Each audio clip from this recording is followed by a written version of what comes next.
Kabanata 1201. Tagapangalaga. Lumipat ang isip ni Wang Lin sa tatlong kabataan at pumunta sa malayo. Hindi nagtagal, nakita niya ang isang tuktok ng bundok. Ang matayog na bundok na ito ay walang mga paghihigpit sa paligid, at kahit ang hamog ay lumayo, na parabang natatakot itong lumapit. Dumating ang isip ni Wang Lin, ngunit nang siya ay papasok na, isang napakalakas na divine sense ang lumabas. Ang divine sense na ito ay bumangga sa isip ni Wang Lin. Isang tahimik na dagandong ang umalingaw sa isip ni Wang Lin. Ang kanyang orihinal na nalilitong pag-iisip ay agad na naging matino. Matagal na panahon na mula nang makakita ako ng ganoong purong domain. Isang malungkot na mensahe ng divine sense ang nagmula sa bundok, at sa sandaling ito, isang mas malakas na divine sense ang dumaan patungo kay Wang Lin. Sa sandaling ito, ang mundo ay nagbago ng kulay at maging ang 7 kulay na liwanag ay umatras. Ang divine sense ay naging isang kamay at walang awang sinubukang agawin ang isip ni Wang Lin. Gayunpaman, sa sandaling umabot ito, mabilis na umatras ang isip ni Wang Lin. Naging hindi makatotohanan ang paligid, parang ang buong mundo ay nagiging malabo. Isang nagulat na tunog ang nagmula sa kawalan, at kasabay nito, isang maputi ang buhok na matandang lumabas mula sa tuktok. Tumingin siya sa kawalan at sumugod. Pagkatapos ay itinaas niya ang kanyang kanang kamay at hamampas paarap. Nagkaroon ng dumadagandong na eko at nang inig ang isip ni Wang Lin. Ang lahat ng mga ilusyon ay bumagsak at ganap na nawala. Naglakas loob ka bang gumamit ng mga ilusyon sa harap ng kanyang matanda? Dahil dinala mo ang Reg Along ito sa aking pintuan, manatili ka. Ang purong domain na ito ay 100 beses na mas malakas kaysa sa Enlightened Ones. Habang nagsasalita ang matanda ay lalo siyang lumapit. Ang kanyang kanang kamay ay tila kayang takpan ng langit at abutin si Wang Lin. Ang kanyang palad ay tila naglalaman ng isang malakas na puwersa ng pagsipsip na naging sanhi ng pag-ikot ni Wang Lin at hinayla papasok. Mabilis na nagkontrata ang isip ni Wang Lin at nabuo ang isang ilusyon. Tinitigan niya ang matanda, ngunit hindi nagsalita si Wang Lin. Ikinaway ni Wang Lin ang kanyang kanang kamay at lahat ng Dao intent na tinalikuran niya sa 7-colored realm ay sumugod sa kanyang sarili. Ang mga layunin ng Dao na ito ay walang katapusan, at habang nagmamadaling pumasok, ang lahat ng fog sa 7-colored realm ay napukaw. Maging ang 7 kulay na liwanag ay lumabo. Ang bilang ng mga Dao intent na natipon ay umabot sa isang nakakatakot na antas sa isang iglap. Habang winuwagayway ni Wang Lin ang kanyang kanang kamay, ang mga layunin ng Dao ay bumuo ng isang higanteng puyo ng tubig. Nagdulot ito ng seryosong ekspresyon ng matanda at napatigil ang kanyang higanteng kamay. Naiintindihan ko ang Dao at ang aking isip ay random na nakakalat. Hindi ko intensyon na abalahin ang kultibasyon ng fellow cultivator. Ang katawan ni Wang Lin ay napapaligiran ng walang katapusang Dao intents, at mas magulong Dao intents ang nagtitipon. Pinuprotektahan nila ang imahe ni Wang Lin na nabuo ng kanyang isip. Nanliit ang mga pupil ng matanda habang nakatitig sa ilusyonaryong figure ni Wang Lin. Hindi pa siya nakakita ng mind spell na makapagpapaikli ng napakaraming magulong layunin ng Dao noon. Matapos mag-isip ng kaunti, malamig na bamantong hininga ang matanda at dahan-daang sinabi, minsan lang. Huwag mo nang ulitin. Ikinumpas niya ang kanyang manggas at bumalik sa bundok. Pagkatapos ay binawi niya ang kanyang divine sense. Umatras si Wang Lin. Sa walang katapusang layunin ng Dao na nakapaligid sa kanya, tumawid siya sa kaharian at bumalik sa kanyang katawan sa loob ng lambak. Ilang sandali pa, dahan-dahan niyang iminulat ang kanyang mga mata at bumungad sa kanyang mga mata ang isang kislap ng lamig. Kung determinado ang matandang iyon na panatilihin siya roon, gagantay sana si Wang Lin sa lahat ng layunin ng Dao. Pagtayo, itinuro ni Wang Lin ang langit at ang walang katapusang mga layunin ng Dao ay sumugod sa lambak. Ang mga hangarin ng Dao ay sumugod mula sa buong 7 kulay na kaharian at naging bola ng itim na liwanag sa kanang kamay ni Wang Lin. Makalipas ang ilang sandali, lahat ng Dao intent na itinapon ni Wang Lin ay natipon sa loob nitong bola ng liwanag. Lahat ng nawala sa labas ng lambak ay muling nalito at nagkalat. Ang mga naliwanagan ay nagsimulang magbulungan at lumutang. Maging ang rank 12 na mabangis na hayop ay tila naging matino at umuungal habang sila ay umalis. Bumalik sa normal ang lahat sa labas ng lambak. Namutla ang mukha ni Master Ashen Pine at mabilis siyang umatras. Inabot ng kanang kamay ni Wang Lin at nagmula sa itim na liwanag ang mga popong sound bago ito naging itim na kristal. Hinawakan ni Wang Lin ang itim na kristal at tiningnan ito saglit. Ito ay isang kayamanan na nabuo mula sa magulong layunin ng Dao mula sa lahat ng mga tabletang iyon, at ito ay isang napakalakas na kayamanan. Kung ito ay bumagsak, ang mga layunin ng Dao na lalabas ay sapat na upang gumuho ang puso ng Dao ng kahit isang Nirvana Shatterer Cultivator. Ano ang binabantayan niya? Nagsimulang mag-isip si Wang Lin. Naisip niya ang matanda. Obvious naman na kaya hindi siya umatake ay dahil nag-aalala siya sa isang bagay. Ang matandang iyon ay nasa huling yugto ng Nirvana Shatterer ngunit nanatiling mag-isa sa bundok. Kung sinabi niyang wala siyang binabantayan o may binabalak, hindi maniniwala si Wang Lin. Nariyan din ang tatlong kabataang cultivator, at nakita ko na ang isa sa kanila dati. Hindi ko ini-expect na lilito siya rito, kumunat ang noo ni Wang Lin. Gayunpaman, dahil ang lugar na ito ay may kaugnayan sa soberano, kung gayon ay maliwanag na lumitaw siya. Tumingala si Wang Lin sa langit. Kalmado siya. Ang kanyang mga mata ay nagbigay ng malalim na ningning, na parabang naglalaman ito ng makalangit na dao. Nang makita ng domain ko ang banal na kasulatan sa skeleton, nabasag ito. Kailangan ko lang i-consolidate ito saglit at pagkatapos ay maaabot ko na ang mid-stage ng Nirvana Cleanser. Huminga ng malalim si Wang Lin at nahulog ang kanyang tingin sa labas ng restriction. Tumayo siya at lumabas. Umalingaw-ngaw ang ripples ng paghihigpit ng lumitaw si Wang Lin sa labas ng lambak. Tiningnan niya kung saan nakatakas si Master Ashenpine at umabant na parang kidlat. Gumaling na si Master Ashenpine at sa hindi inaasahang pagkakataon ay natagpuan ako. Kinamumuhian niya ako to the bones, kaya hindi ko siya hahayaang makatakas. At saka, kailangan kong matutunan kung ano ang itim na likido at ang paraan para umalis sa lugar na ito mula sa kanya. May kislap ng lamig sa mga mata ni Wang Lin at fumabol siya. Si Master Ashenpine ay nagmamadali sa buong paglalakbay, at ang kanyang mukha ay mapatla sa buong oras. Napuno ng galit ang puso niya. Akala niya ay gumaling na ang kanyang pinsala at madaling mapatay ang taong ito na nagngangalang Lo. Sa karamihan ay gumugugol siya ng ilang pagsisikap sa paglabag sa paghihigpit. Gayunpaman, nang siya ay dumating sa loob ng 10,000 talampakan mula kay Wang Lin, ang kanyang daw na puso ay nahuli at ang kanyang isip ay halos gumuho. Sa partikular, noong nasa loob siya ng walang katapusang magulong daos, para siyang malungkot na bangka sa rumaragasang dagat. Nang maalis ang isip ni Wang Lin, nanginig ang kanyang isip. Siya ay may malabong hula na si Wang Lin ay nakakuha ng kaliwanagan at napabuti ang kanyang domain, at marahil ang kanyang antas ng kanyang paglilinang ay malapit ng tumaas. Sa pag-iisip tungkol dito, nakaramdam ng lamig ang puso ni Master Ashenpine. Bago tumaas ang antas ng cultivation ni Wang Lin, ginamit niya ang lahat at nagawa lamang niyang tapusin ang magkabilang panig na malubhang na sugatan. Ngayong nagkaroon ng tagumpay si Wang Lin, walang alinlangan na mamamatay siya kung maglalaban sila. Nakaramdam ng pait si Master Ashenpine at umungal sa langit. Naghanda siya ng maraming taon, ngunit kailangan niyang aminin na siya ay nabigo ng walang puwang para makabangon. Kung magpapatuloy siya, malamang naiiwan din niya ang buhay niya rito. Hindi ako magre-resign dito. Ang mga mata ni Master Ashenpine ay puno ng matinding puot. Kinasusuklaman niya si Wang Lin hanggang sa puntong gusto niyang lumunin ang hilaw na laman ni Wang Lin. Sinara ng taong ito ang lahat ng pagsisikap ko, at mayroon ding matandang babaeng iyon na nagngangalang Zhao. Kung hindi niya sinubukang magnakaw sa akin, ang taong iyon na nagngangalang Lu ay hindi magkakaroon ng pagkakataon. Kalimutan mo na, kalimutan mo na. Nabaluktot ang ekspresyon ni Master Ashenpine at puno ng galit ang kanyang mga mata. Gayunpaman, ito ay mas napuno ng lagim at kawalan ng kakayahan. Ayoko na. Kung gusto mo lahat, pagkatapos ay kunin mo. Aalis ako sa 7-color realm na ito, at ganap kong itatatak ang lugar na ito. Sisirain ko ang 7 kulay na bitik para kayong lahat ay makulong dito magpakailanman.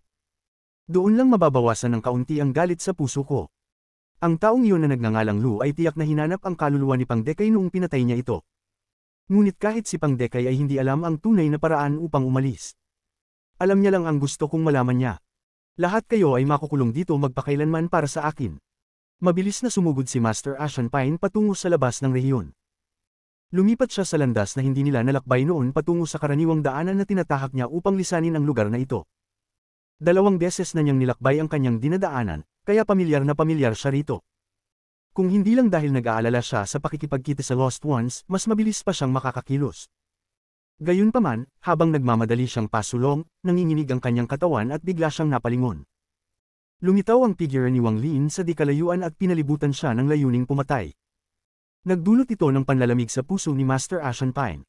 Mabilis siyang bumilis at umaban. Habang tinatitigan ni Wang Lin ang figure ni Master Ashenpine, ang kanyang mga kamay ay nabuong isang selyo at ang ilusyon ng sinaunang God Furnace ay lumitaw sa kanyang harapan. Nagningning ang mga mata niya at tinuro niya si Master Ashenpine. Magpalit ng posisyon. Sa sandaling magsalita siya, biglang lumitaw ang liwanag sa paligid ni Master Ashenpine. Si Master Ashenpine ay nawala at agad na lumipat ng pwesto kasama si Wang Lin. Naramdaman lang ni Master Ashenpine na lumabo ang kanyang paningin, at nang mabawi niya ang kanyang paningin, nagbago ang kanyang ekspresyon ng husto. Ang mga posisyon ni Wang Lin at Master Ashenpine ay inilipat. Sa sandaling nalilito si Master Ashenpine sa spell, isinara ni Wang Lin ang distansya. Itinaas ni Wang Lin ang kanyang kanang kamay at idiniin ang kawalan. Mabilis na itinuro ng kanyang kaliwang kamay ang likod ng kanyang kanang kamay. Isang surge of origin energy ang dumaloy sa kanyang palad at pagkatapos ay binaril kay Master Ashen Pine. Ang lahat ng ito ay nangyari sa isang iglap. Ito ay mabilis na lampas sa imahinasyon. Hindi inaasahan ni Master Ashen Pine na magkakaroon ng ganoong kayamanan si Wang Lin. Nang mapagtanto niya ito, ang malakas na pinagmula ng enerhiya ay sumara na. Nanliit ang kanyang mga mag-aaral nang sumigaw siya at nabaluktot ang kanyang mukha. 7 dugong namumuong kaluluwa ang lumitaw at namuo sa malabong marka ng kidlat sa pagitan ng kanyang mga kilay. Ang marka ay nagpakawala ng nakakasilaw na glow at binaril ang pinanggalingan ng enerhiya na naniningil sa kanya. Umalingaw-ngaw sa buong kalupaan ng isang nakakabasag lupa na Dagendong. Sa loob ng kuweba sa hindi kalayuan, lumabas si Chen Tianjun at hinihingal habang pinapanood ang labanan sa pagitan ni Wang Lin at Master Ashen Pine.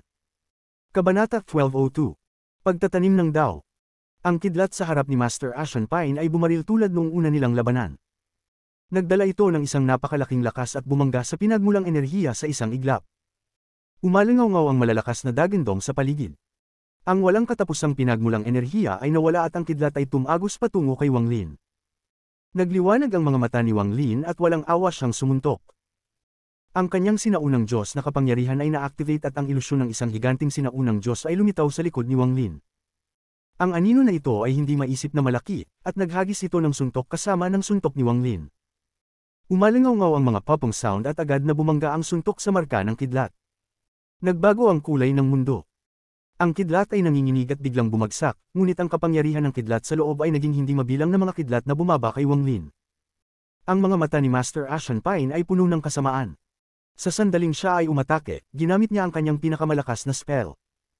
Galit na galit siya kay Wang Lin kaya umaasa siyang mamamatay kaagad si Wang Lin. Kulog at kidlat. Nagpakita si Wang Lin ng tingin ng paghamak. Nagkidlat ang kanyang kanang mata at may lumitaw na vortex sa pagitan ng kanyang mga kilay. Ang kanyang sinaunang Thunder Dragon na pinagmulan na kaluluwa ay lumipad palabas at nagpakawala ng Dagendong sa hindi mabilang na mga kidlat sa kalangitan. Dagendong. Ang sinaunang Thunder Dragon ay may kapangyarihan sa kulog. Sa Dagendong na ito, kumislap ang kidlat sa kanang mata ni Wang Lin at kumalat sa kanyang katawan.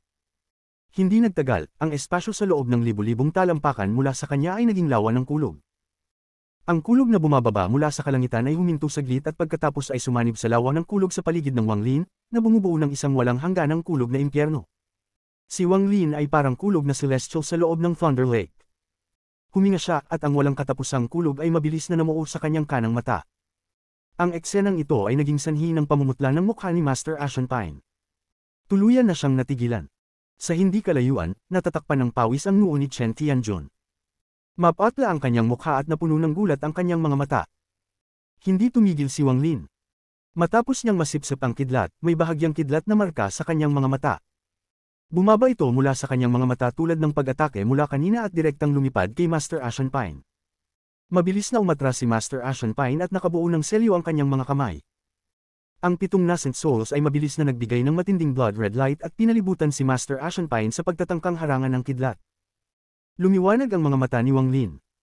Bagamat hindi pa siya aktwal na nakapasok sa kalagitnaan ng yugto ng Nirvana Cleanser, ang tagumpay sa kanyang nasasakupan ay naging sanhi ng kapangyarihan ng kanyang mga spell na maging mas malakas. Kakaiba rin siya kumpara noong unang beses niyang nakalaban si Master Ashen Pine. Sa sandaling pumutok ang kidlat, inabot ni Wang Lin at lumitaw ang kanyang storage space. Isang 7 kulay na liwanag ang lumabas mula sa bitik at lumitaw ang 7 kulay na pako. Hinawakan ito ni Wang Lin at inihagis. Ang 7 kulay na liwanag ay naging isang sinag ng 7 kulay na liwanag at sumipol kay Master Ashen Pine sa sobrang bilis. Si Master Ashen Pine ay napapaligiran ng ilaw ng dugo at dumating ang kidlat.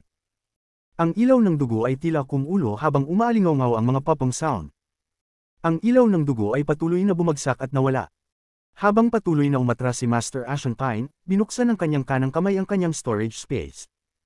Gayunpaman, sa sandaling ito, naramdaman niya ang isang malakas na pakiramdam ng panganib. Isang sinag ng 7 kulay na liwanag ang agad na bumungad sa kanya sa pamamagitan ng gumuho na ilaw ng dugo. Agad na namula ang mukha ni Master Ashen Pine. Masyadong mabilis ang 7 kulay na liwanag. Tumalsik ang dugo mula sa kanyang dibdib nang tumagos ang 7 kulay na liwanag. Ang kanyang pinagmulang kaluluwa ay tatakas, ngunit nagpakawala siya ng isang kahabag-habag na daing. Isang 7 kulay na pako ang nabutas sa dibdib ng kanyang pinagmulang kaluluwa. Ang pinanggalingan na kaluluwa ni Master Ashen Pine ay nagpahayag ng isang pahiwatig ng gulat, ngunit ang kabaliwan ay lumitaw sa lalong madaling panahon. Agad na lumitaw si Wang Lin sa likod ni Master Ashen Pine at ipinatong ang kanyang kanang kamay sa ulo ni Master Ashen Pine.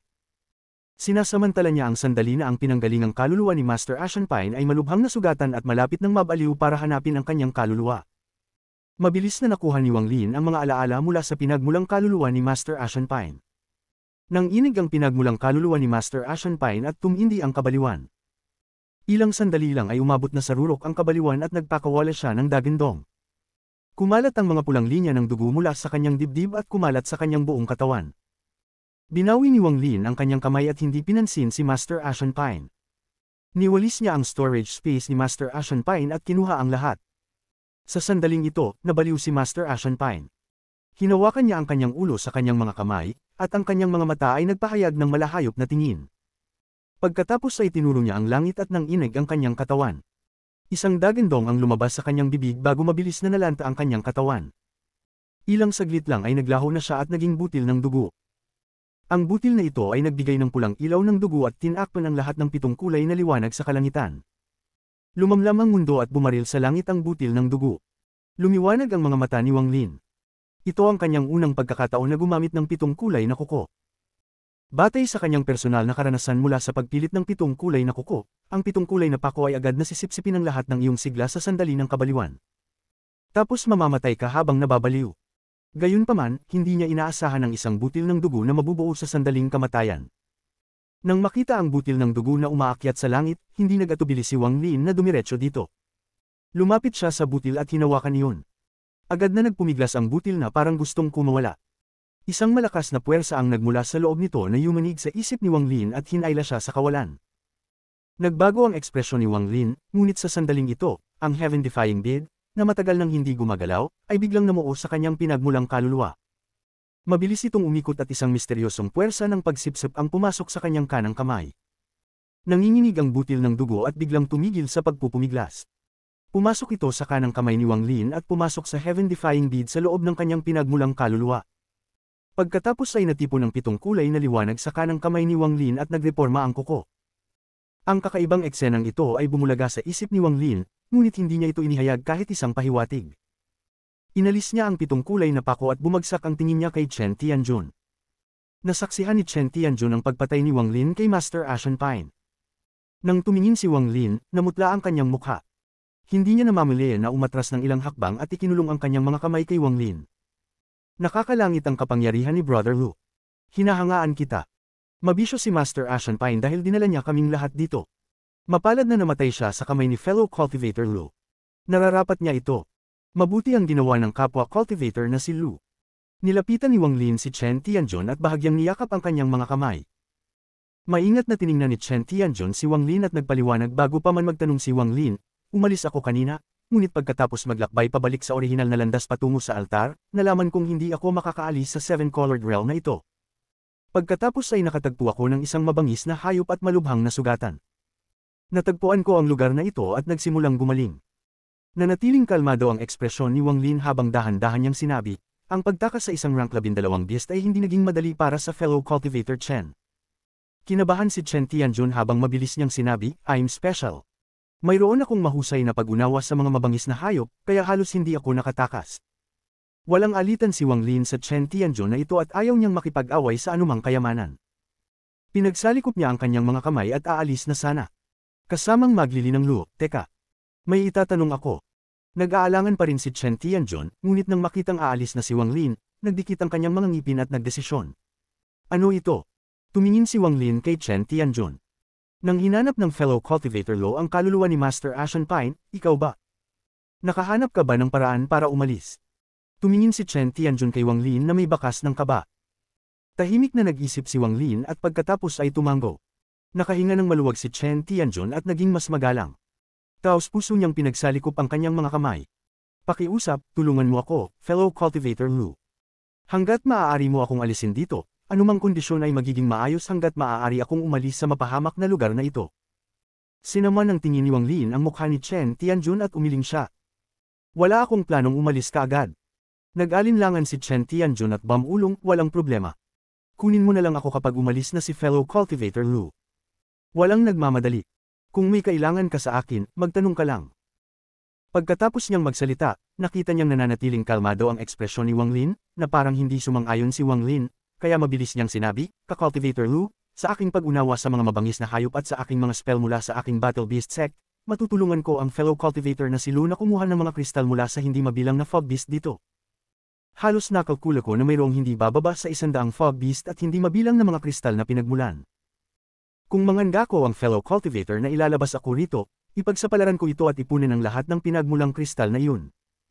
Pagkaalis natin, may malaking reward din. Naantig si Wang Lin. Matapos mag-isip ng kaunti, tumanggo siya at nag-abot ng jade kay Chen Tianjun. "Pagkatapos mong kolektahin ang mga orihinal na kristal, maaari kang magpadala sa akin ng mensahe." Pagkatapos noon, hindi na tumingin si Wang Lin kay Chen Tianjun at umalis. Habang pinagmamasdan ni Chen Tianjun si Wang Lin na mawala sa abot tanaw, nakahinga siya ng maluwag. Hindi siya nagsinungaling. Gusto niya talagang umalis sa lugar na ito. Noong una, akala niya ay wala na siyang pagkakataon, ngunit pagkatapos na makitang namatay si Master Ashenpine, alam niya na ang kanyang mga pagkakataong umalis sa lugar na ito ay nasa mga kamay ni Wang Lin. Ang pagkuha ng mga orihinal na kristal ay magiging lubhang mapanganib, kaya kailangan kong maghanda. Huminga ng malalim si Chen Tianjun at hinawakan ng mahigpit ang jade na parang pag-asa niyang umalis. Bumalik siya sa kanyang kuweba. Bumalik si Wang Lin sa kuweba sa loob ng lambak at kumuha ng malaking halaga ng mga kristal na pinagmulan. Naglagay siya ng malaking halaga ng mga paghihigpit sa paligid niya at nagsimulang sumipsip ng pinagmulang enerhiya. Ang pinagmulan ng enerhiya ay sumugod sa kanya mula sa lahat ng panig at nilinang niya ang kanyang paraan patungo sa kalagitnaan ng yugto ng Nirvana Cleanser. Bagamat delikado ang lugar na ito ang pinakamagandang lugar para magsaka. Mula sa mga alaala ni Master Ashenpine, naroon ang batong estatwa na ginamit niya sa pagreporma sa kanyang katawan. Marahil ay maaari akong sumipsip ng ilang kapangyarihan mula dito. Nandyan din yung tatlong mula sa panlabas na kaharian. Mayroon silang kapangyarihan at impormasyon tungkol sa panlabas na kaharian na kailangan ko. Mayroon ding matandang babaeng naka-green kasama ang kanyang life and death restriction, at mayroon ding time restriction ni Simamo. Sa walang hanggan na mga bituin, mayroong isang sistema ng bituin na mas malaki kaysa sa All Heaven, Brilliant Void, Summoned River, at Cloud Sea. Kahit na pagsamahin ang lahat ng 4 na star system, hindi ito maihahambing sa malawak na star system na ito. Ito ay tinawag na panlabas na kaharian ng mga tao sa selyadong kaharian. Tinawag ng mga tao sa panlabas na kaharian ng lugar na ito na Primal Star System. May isang misteryosong palasyo sa isang ipinagbabawal na lugar ng Primal Star System. Walang bakas ng buhay dito, at may ilang 7 kulay na ilaw na lumulutang sa palasyo. May isang piraso ng jade na may nakaukit na pangalan sa loob ng bawat ilaw. Xing Shui, All Seer, Master Zongshan, The Wistwater, Simamo, Master Ashenpine. Sa sandaling ito, ang jade na may Master Ashenpine na nakaukit dito ay gumuho sa hindi mabilang na mga piraso at isang buntong hininga ang umalingaw sa palasyo. Nang lumitaw ang buntong hininga, ang oras ay nagsimulang umagos ng pabalik-balik at ang mga piraso ng jade ay nabagong muli sa isang jade na parang walang nangyari. Gayunpaman, ang pangalang nakaukit sa jade na nagreporma ay naging Wang Lin. Sa lupain ng binhi ng Dao, ang espiritu ng Dao ay mabubuo sa lalong madaling panahon. Gamitin na lang natin ang kaluluwa ng taong ito upang payagan ng Dao na magtagumpay. Isang bulungan ng umalingaw sa loob ng palasyo. Parang kinakausap ng boses ang sarili o dinadaan sa mga bituin. Sa kailaliman ng Seven-Colored Realm ay nakatayo ang bundok kung saan dumaan ang isip ni Wang Lin. Isang matandang may puting buhok ang nakaupo, at sa likod niya ay may isang kuweba. Ang 7 kulay na liwanag ay nagmula sa yungib, at maraming nagdadalamati na dahan-daang nagmula sa loob. Biglang inangat ng matanda ang ulo at tumingala sa langit. Makalipas ang mahabang panahon, tahimik siyang tumanggo. Kabanata 1203. Dao Essence. Malaking halaga ng pinagmulang enerhiya ang pumuno sa lambak. Ang kuweba ni Simamo ay matatagpuan. Ang pinagmulang enerhiya ay bumuo ng isang puyo ng tubig na lumutang sa itaas ng lambak. Sa ilalim ng puyo ng tubig ay si Wang Lin. Ang kasaysayan ng Seven-Colored Realm ay misteryoso, at maraming kakaibang bagay dito na puno ng panganib. Gayunpaman, isa rin itong malaking pagkakataon para kay Wang Lin. Pagkatapos niyang maisip ang mga alaala ni Master Ashenpine, mas natutunan ni Wang Lin ang tungkol sa Seven-Colored Realm. Nalaman pa niya ang tungkol sa paggamit ng bote ng likido at ang paraan ng pag-alis sa lugar na ito. Kung hindi siya nakalusot mula sa unang bahagi ng Nirvana Cleanser hanggang sa kalagitnaan ng yugto, magdadalawang isip siya. Pagkatapos ng lahat, mas naunawaan ni Wang Lin ang mga panganib dito pagkatapos kunin ang mga alaala ni Master Ashenpine. Higit sa lahat, alam niya ang pagkakaroon ng bundok na iyon sa kailaliman ng Seven-Colored Realm. Gayunpaman, nagkaroon ng breakthrough ang domain ni Wang Lin, kaya kailangan lang niyang sumipsop ng sapat na origin crystal para maabot ang kalagitnaan ng Nirvana Cleanser. Sa oras na iyon, kasama ang kanyang sinaunang Diyos na katawan, kaya niyang patayin ang mga mid-stage na Nirvana Shatterer Cultivator nang walang anumang kahirapan. Tanging ang huling yugto ng Nirvana Shatterer Cultivators ay magiging isang hamon. Kung maaabot ko ang tuktok ng yugto ng Nirvana Cleanser, ang mga huling yugto ng Nirvana Shatterer na lumang halimaw ay hindi ko makakapareha. Huminga ng malalim si Wang Lin at ang malaking halaga ng pinagmulang enerhiya ay damaloy sa kanyang katawan. Lahat iyon ay hinigop sa kanyang katawan. Umalingaw-ngaw ang mga popong sound at gumalaw ang buhok niya ng walang hangin. Ang kanyang pinagmulang kaluluwa ay nililinang din at patuloy na namamaga habang nilalamon niya ang walang katapusang enerhiya ng pinagmulan. Habang parami ng parami ang origin energy na pumapasok, ang pinagmulang kaluluwa ni Wang Lin ay naging kasing laki ng kanyang katawan. Biglang bumukas ang mga mata ni Wang Lin. Ang kanyang titig ay parang mga bituin na nagniningning, at tumagos ito sa langit at lupa. Sa sandaling imulat niya ang kanyang mga mata, ang malaking dami ng pinagmulang kristal sa paligid niya ay bumagsak sa alikabok, na bumubuo ng singsing sa paligid niya. Mid-stage na Nirvana Cleanser. Ngumiti si Wang Lin at naglabas ng isang subo ng foil air. Pagkatapos ay winigiway niya ang kanyang kamay at may lumabas na bote ng jade. Ito ang bagay na kinuha niya kay Master Ashen Pine. Gamitin ang mga nawawala upang lamunin ang Dao at ang mga naliwanagan upang pakainin ang Dao. Ang masustansyang Dao ay hinihigop ng 4 na tapyas ng bato. Pagkatapos ay gamitin ang banal na kasulatan na nakaukit sa balangkas sa ilalim ng tableta upang gawing hindi maisip na puwersa ang Dao na ito. Ang puwersang ito ay pagkatapos ay ginagamit upang kunin ang itim na dugo mula sa balangkas.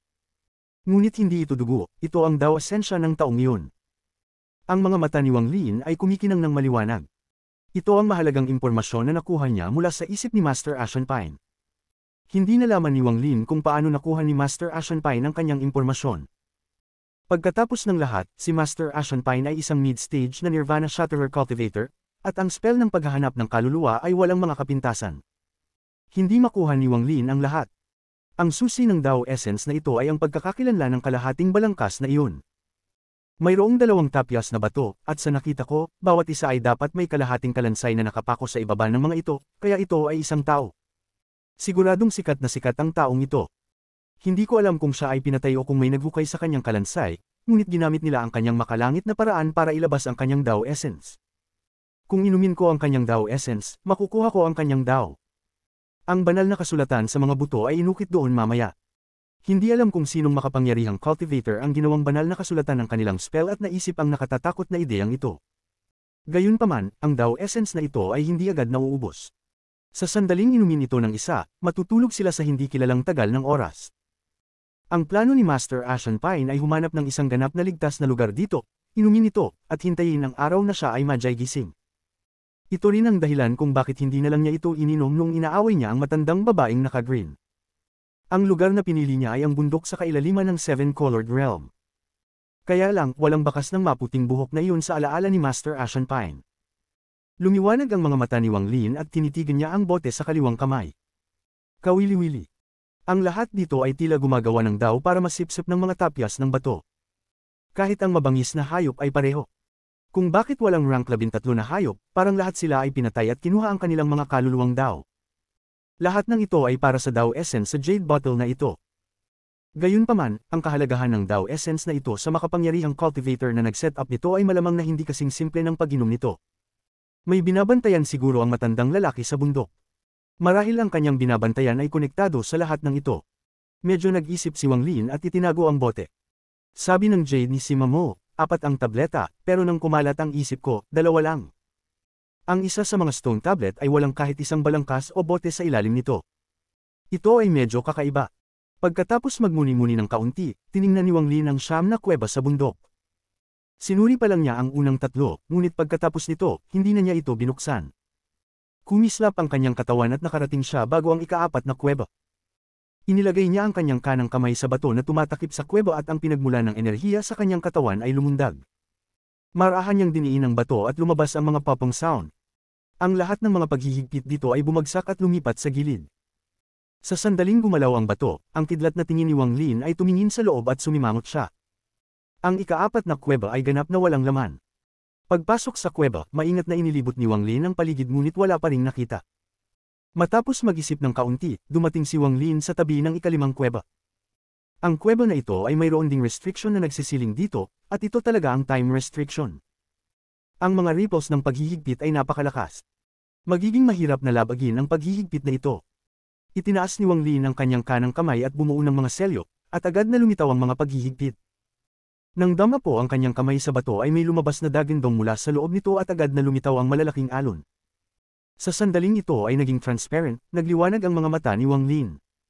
Nagulat siya nang makita niya ang transparent na bato at makita ang nasa loob. May mga tao sa kuwebang ito. 4 na cultivator na may punit-punit na damit, walang buhok, at patay na mga mata ang naglakad sa loob ng kuweba. Para bang hindi sila tumigil kahit minsan sa hindi mabilang na mga taon at nagpatuloy sa paglalakad. Nagkaroon ng pormasayon sa lupa ng kuweba. Ang pormasyong ito ay naglabas ng banayad na liwanag na bumalot sa kanilang 4 at dahan-daang nag-drill sa kanilang mga katawan. Mayroon ding isang piraso ng jade sa gitna. Mga nawala. Agad na nakilala ni Wang Lin silang 4. Naisip niya ang impormasyong iniwan ni Sima Mo at napabuntong hininga. Mabilis siyang nakarating bago ang ika-6 na kuweba at ginamit ang parehong paraan upang gawing transparent ang bato upang tumingin sa loob. May 3 tao sa loob ng 6th cave. Ang 3 taong ito ay tila walang pisikal na katawan at mga multo lamang. Naanod sila sa kuweba at tila may kinakanta, ngunit sa pagharang ng bato sa daan, walang narinig si Wang Lin. Mga naliwanagan. Nakita ni Wang Lin na may higit pang mga paghihigpit sa loob. Ang mga paghihigpit na ito ay naruroon upang ganap na ISIL ang mga ito, na ginagawang imposible para sa kanila na lumabas maliban kung sila ay nagising isang araw at binuksan ang paghihigpit sa kanilang sarili. May nakalagay din na jade sa kuweba. Huminga ng malalim, naglakad si Wang Lin papunta sa ika-7 kuweba at ginawang transparent din ang bato. Nanliit ang kanyang mga mata nang makita ang isang matandang lalaki na nakaupo sa loob. Kulay abo ang buhok ng matandang ito at mapatla ang mukha. Umupo siya doon na para bang nandoon siya nang walang hanggan. Mayroong higit pang mga paghihigpit dito kaysa sa yungib kasama ang mga naliwanagan. Isinara nila ng buo ang lugar na ito. Sa sandaling tumingin si Wang Lin sa matanda, nagmulat ang mata ng matanda. Ang kanyang mga mata ay puno ng kabaliwan habang nakatitig kay Wang Lin sa labas ng bato at nagpakawalay ng dagandong. Siya ay naniningil tulad ng isang hayop, at ang mga spells ay lumitaw sa paligid niya at siya ay bumaril patungo sa bato. Gayunpaman, sa sandaling lumitaw ang mga spell ng matanda, ang mga paghihigpit sa kuweba ay mabilis na kumislap at hinihigop ang mga spells.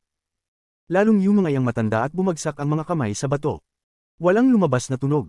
Nakita ni Wang Lin ang dagandong ng matanda, ngunit hindi niya ito narinig. Nanatiling hindi gumagalaw ang bato sa bundok. Pagkaraan ng mahabang panahon, tila napagod ang matanda. Tinitigan niya si Wang Lin habang umaatres ito at muling umupo. Ang mga paghihigpit ay bumalik sa normal.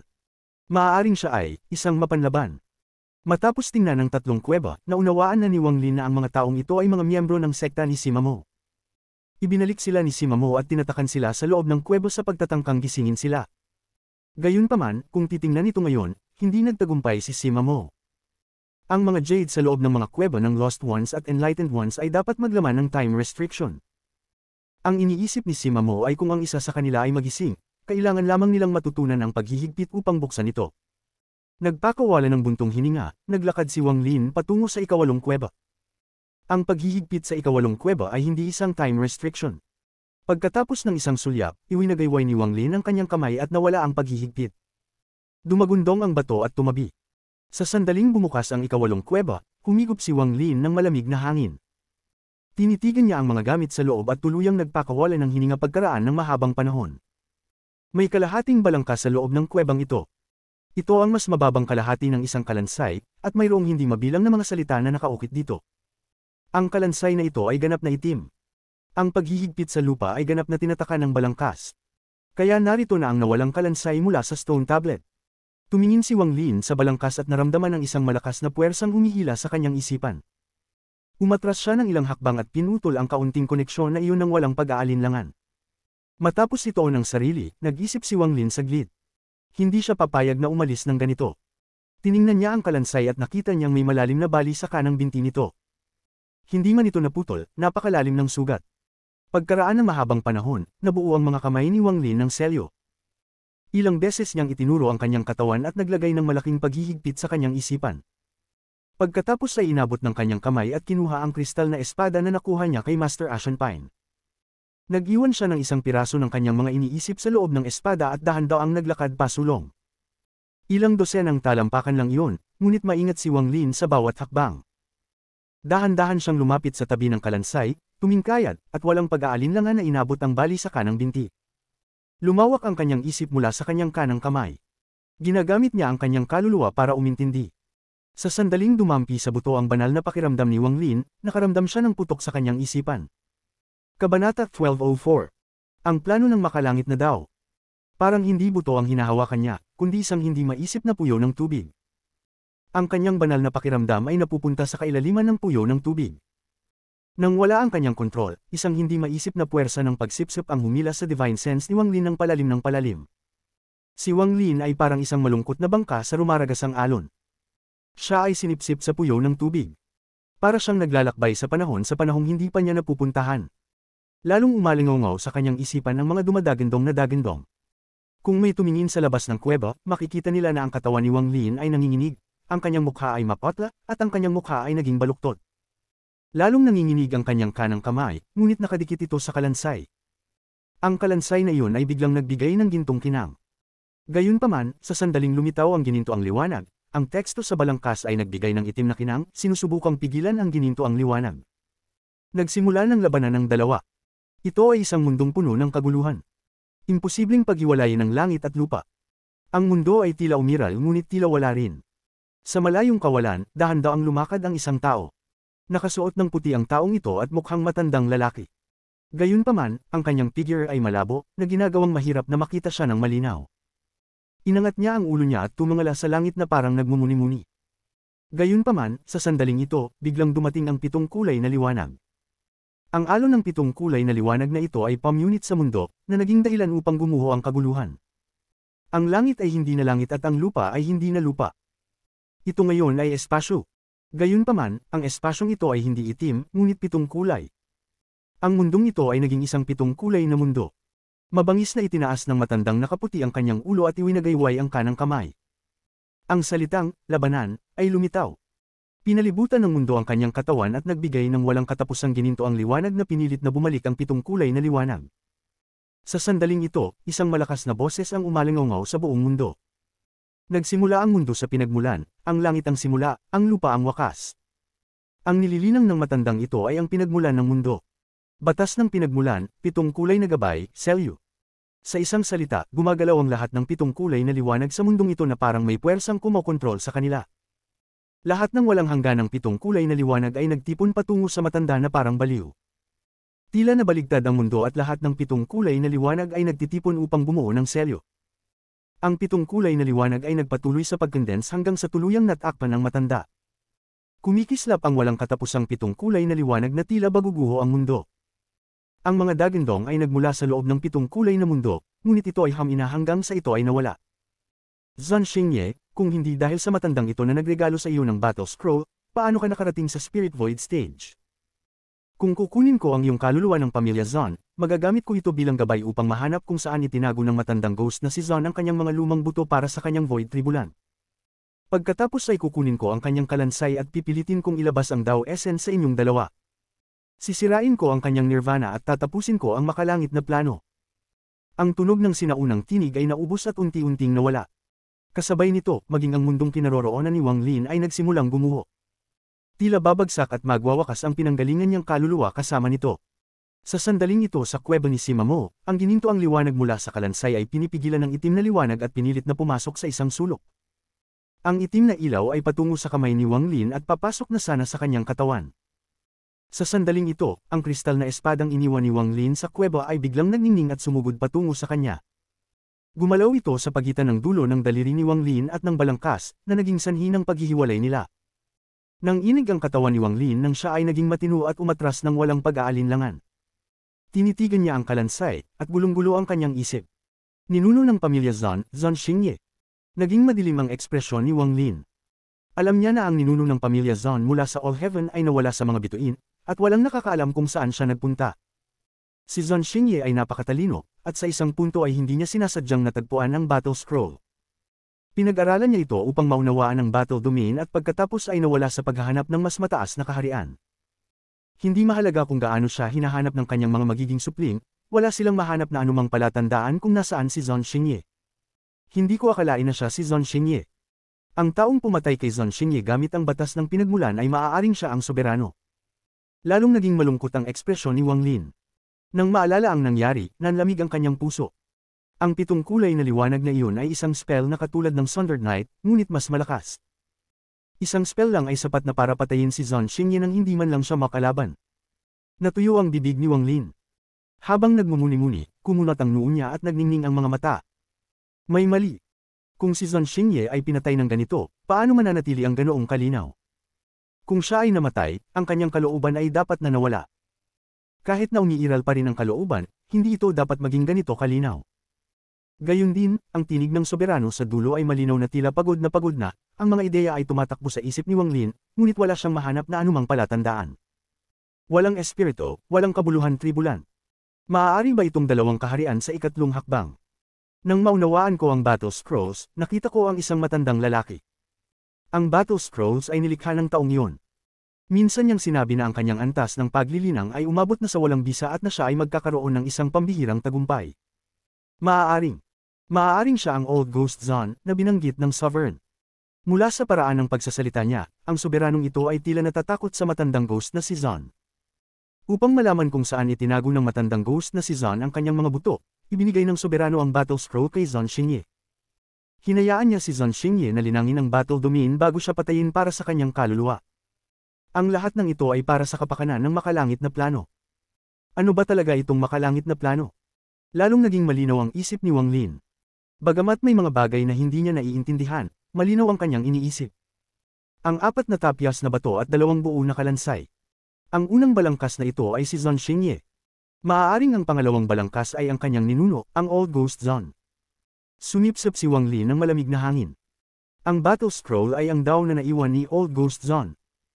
Tiningnan ni Wang Lin ang balangkas na may komplikadong ekspresyon. Nang makita niya ang mahina, gintong liwanag, nagsimula siyang magmuni-muni.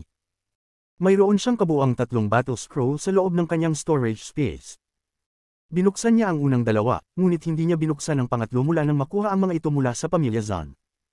Matapos magmuni-muni ng kaunti, tiningnan niya ang kalansay at ang kanang kamay ay umabot sa kawalan.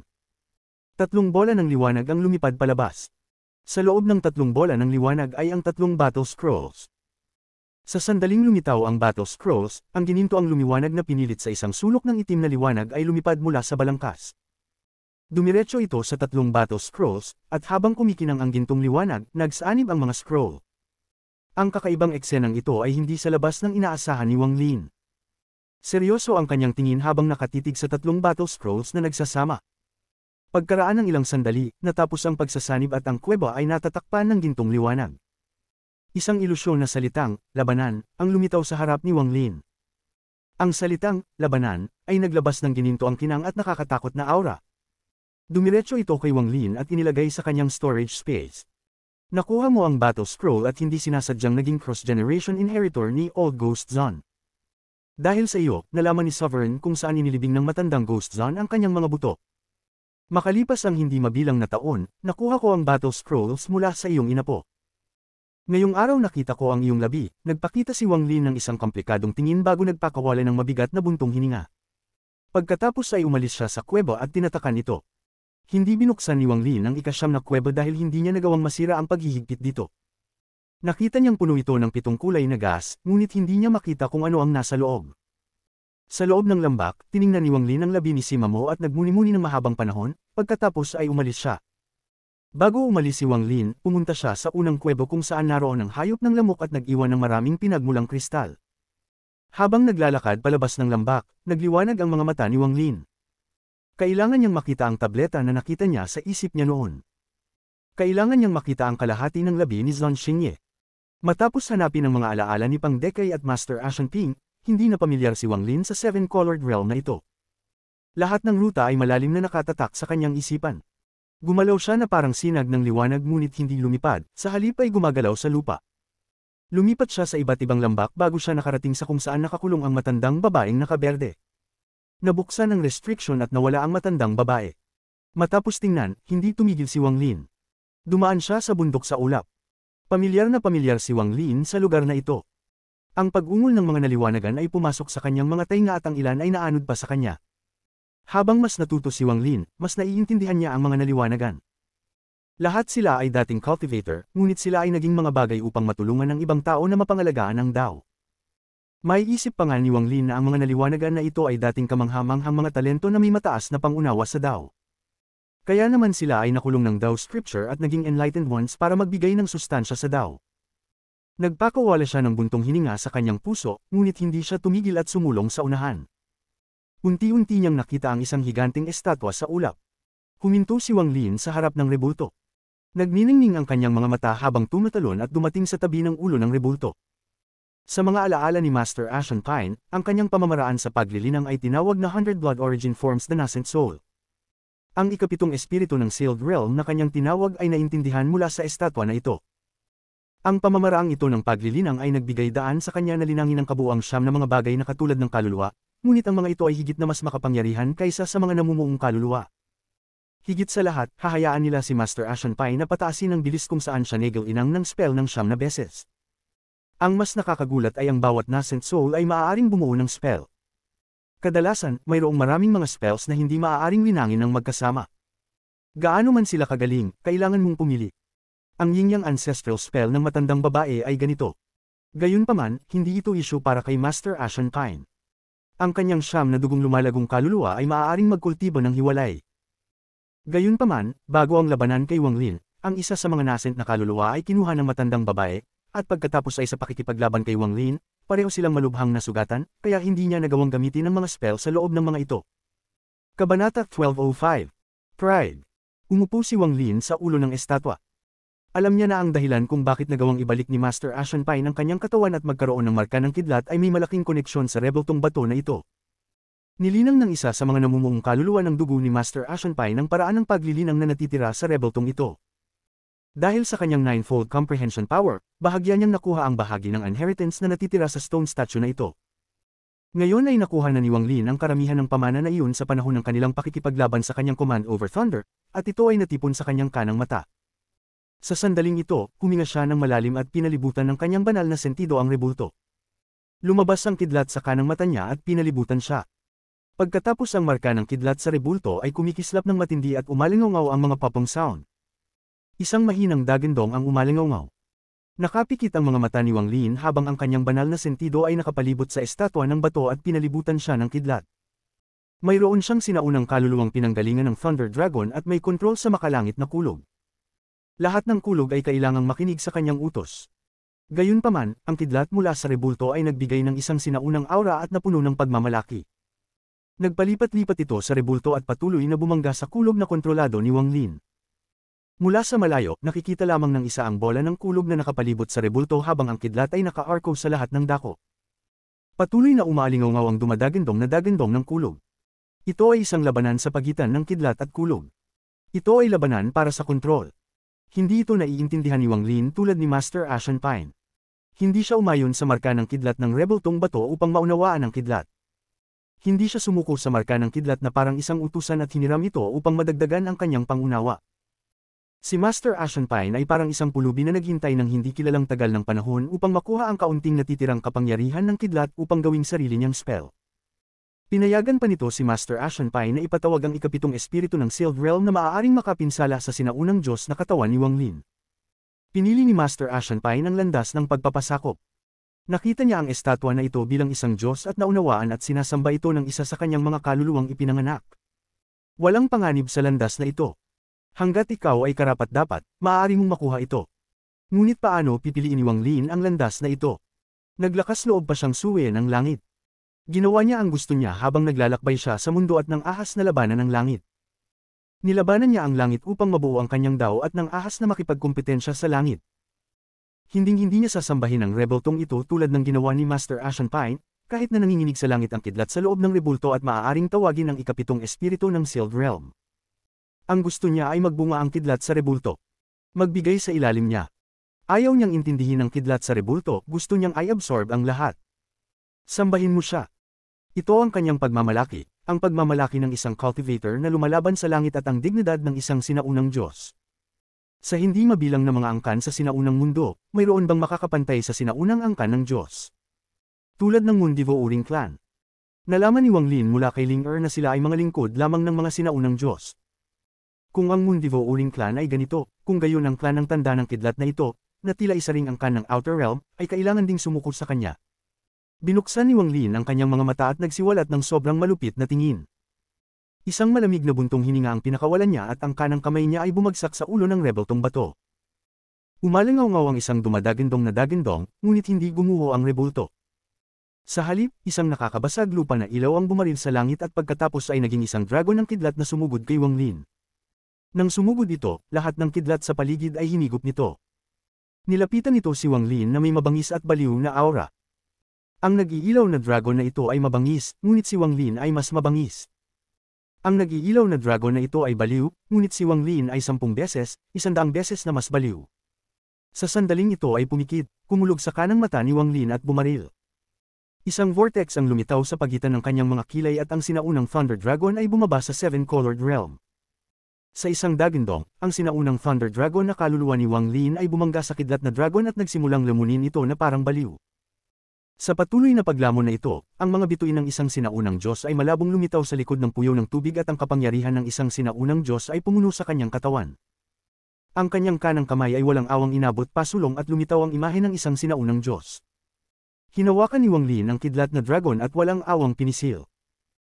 Habang ang kidlat na dragon ay nakikipaglaban sa pinanggalingan na kaluluwa ni Wang Lin, ang katawan nito ay nanginginig at umungol ito habang sinusubukang lumaban. Gayunpaman, mahigpit na hinawakan ito ng kamay ng sinaunang Diyos, at habang pinipisil ito, napakaraming kidlat ang bumaril. Sa sandaling ito, ang pinagmulang kaluluwa ni Wang Lin ay bumaril at nilamon ang kidlat na dragon na ito bago bumalik sa kanyang katawan. Ang kulog sa kanyang kanang mata ay lumakas ng ilang ulit. Dahil dito ay naging malabo ang buong katawan ni Wang Lin, ngunit ang kanyang kanang mata ay nagbigay ng matinding ningning. Anumang kulog sa mundo ay dapat sumunod sa aking utos. Kalmado ang boses ni Wang Lin, ngunit kumalat ang isang hindi nakikitang aura.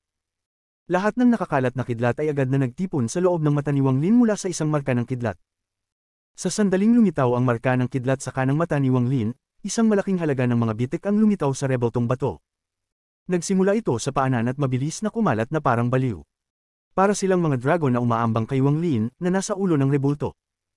Ang mga tunog ng pag-crack ay nanginginig sa lupa at may mga maliliwanag na kidlat na nagmumula sa loob ng mga bitik.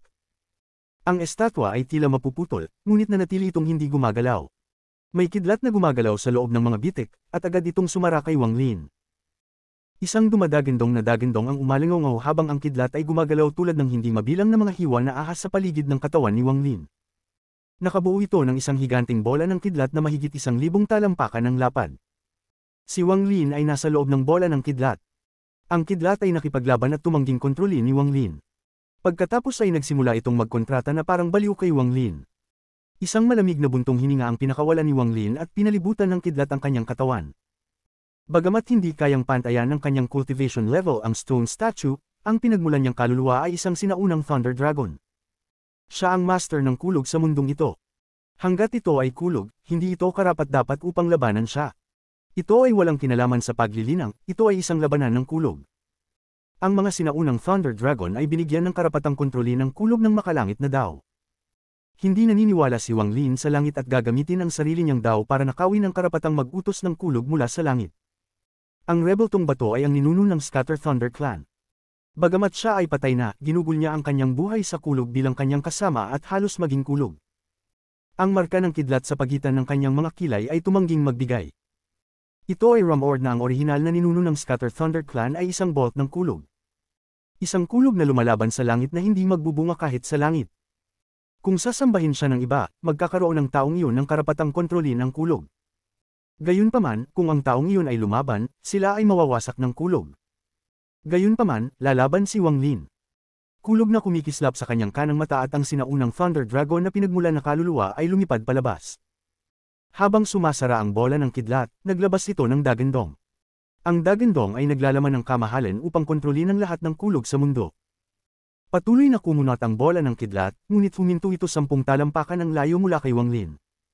May dumagundong na dagindong, ngunit hindi na ito lumiit kahit 1 pulgada pa. Tumayo na si Wang Lin. Mukha siyang Thunder Celestial. Lumabas sa kanyang katawan ang aura ng isang sinaunang Diyos.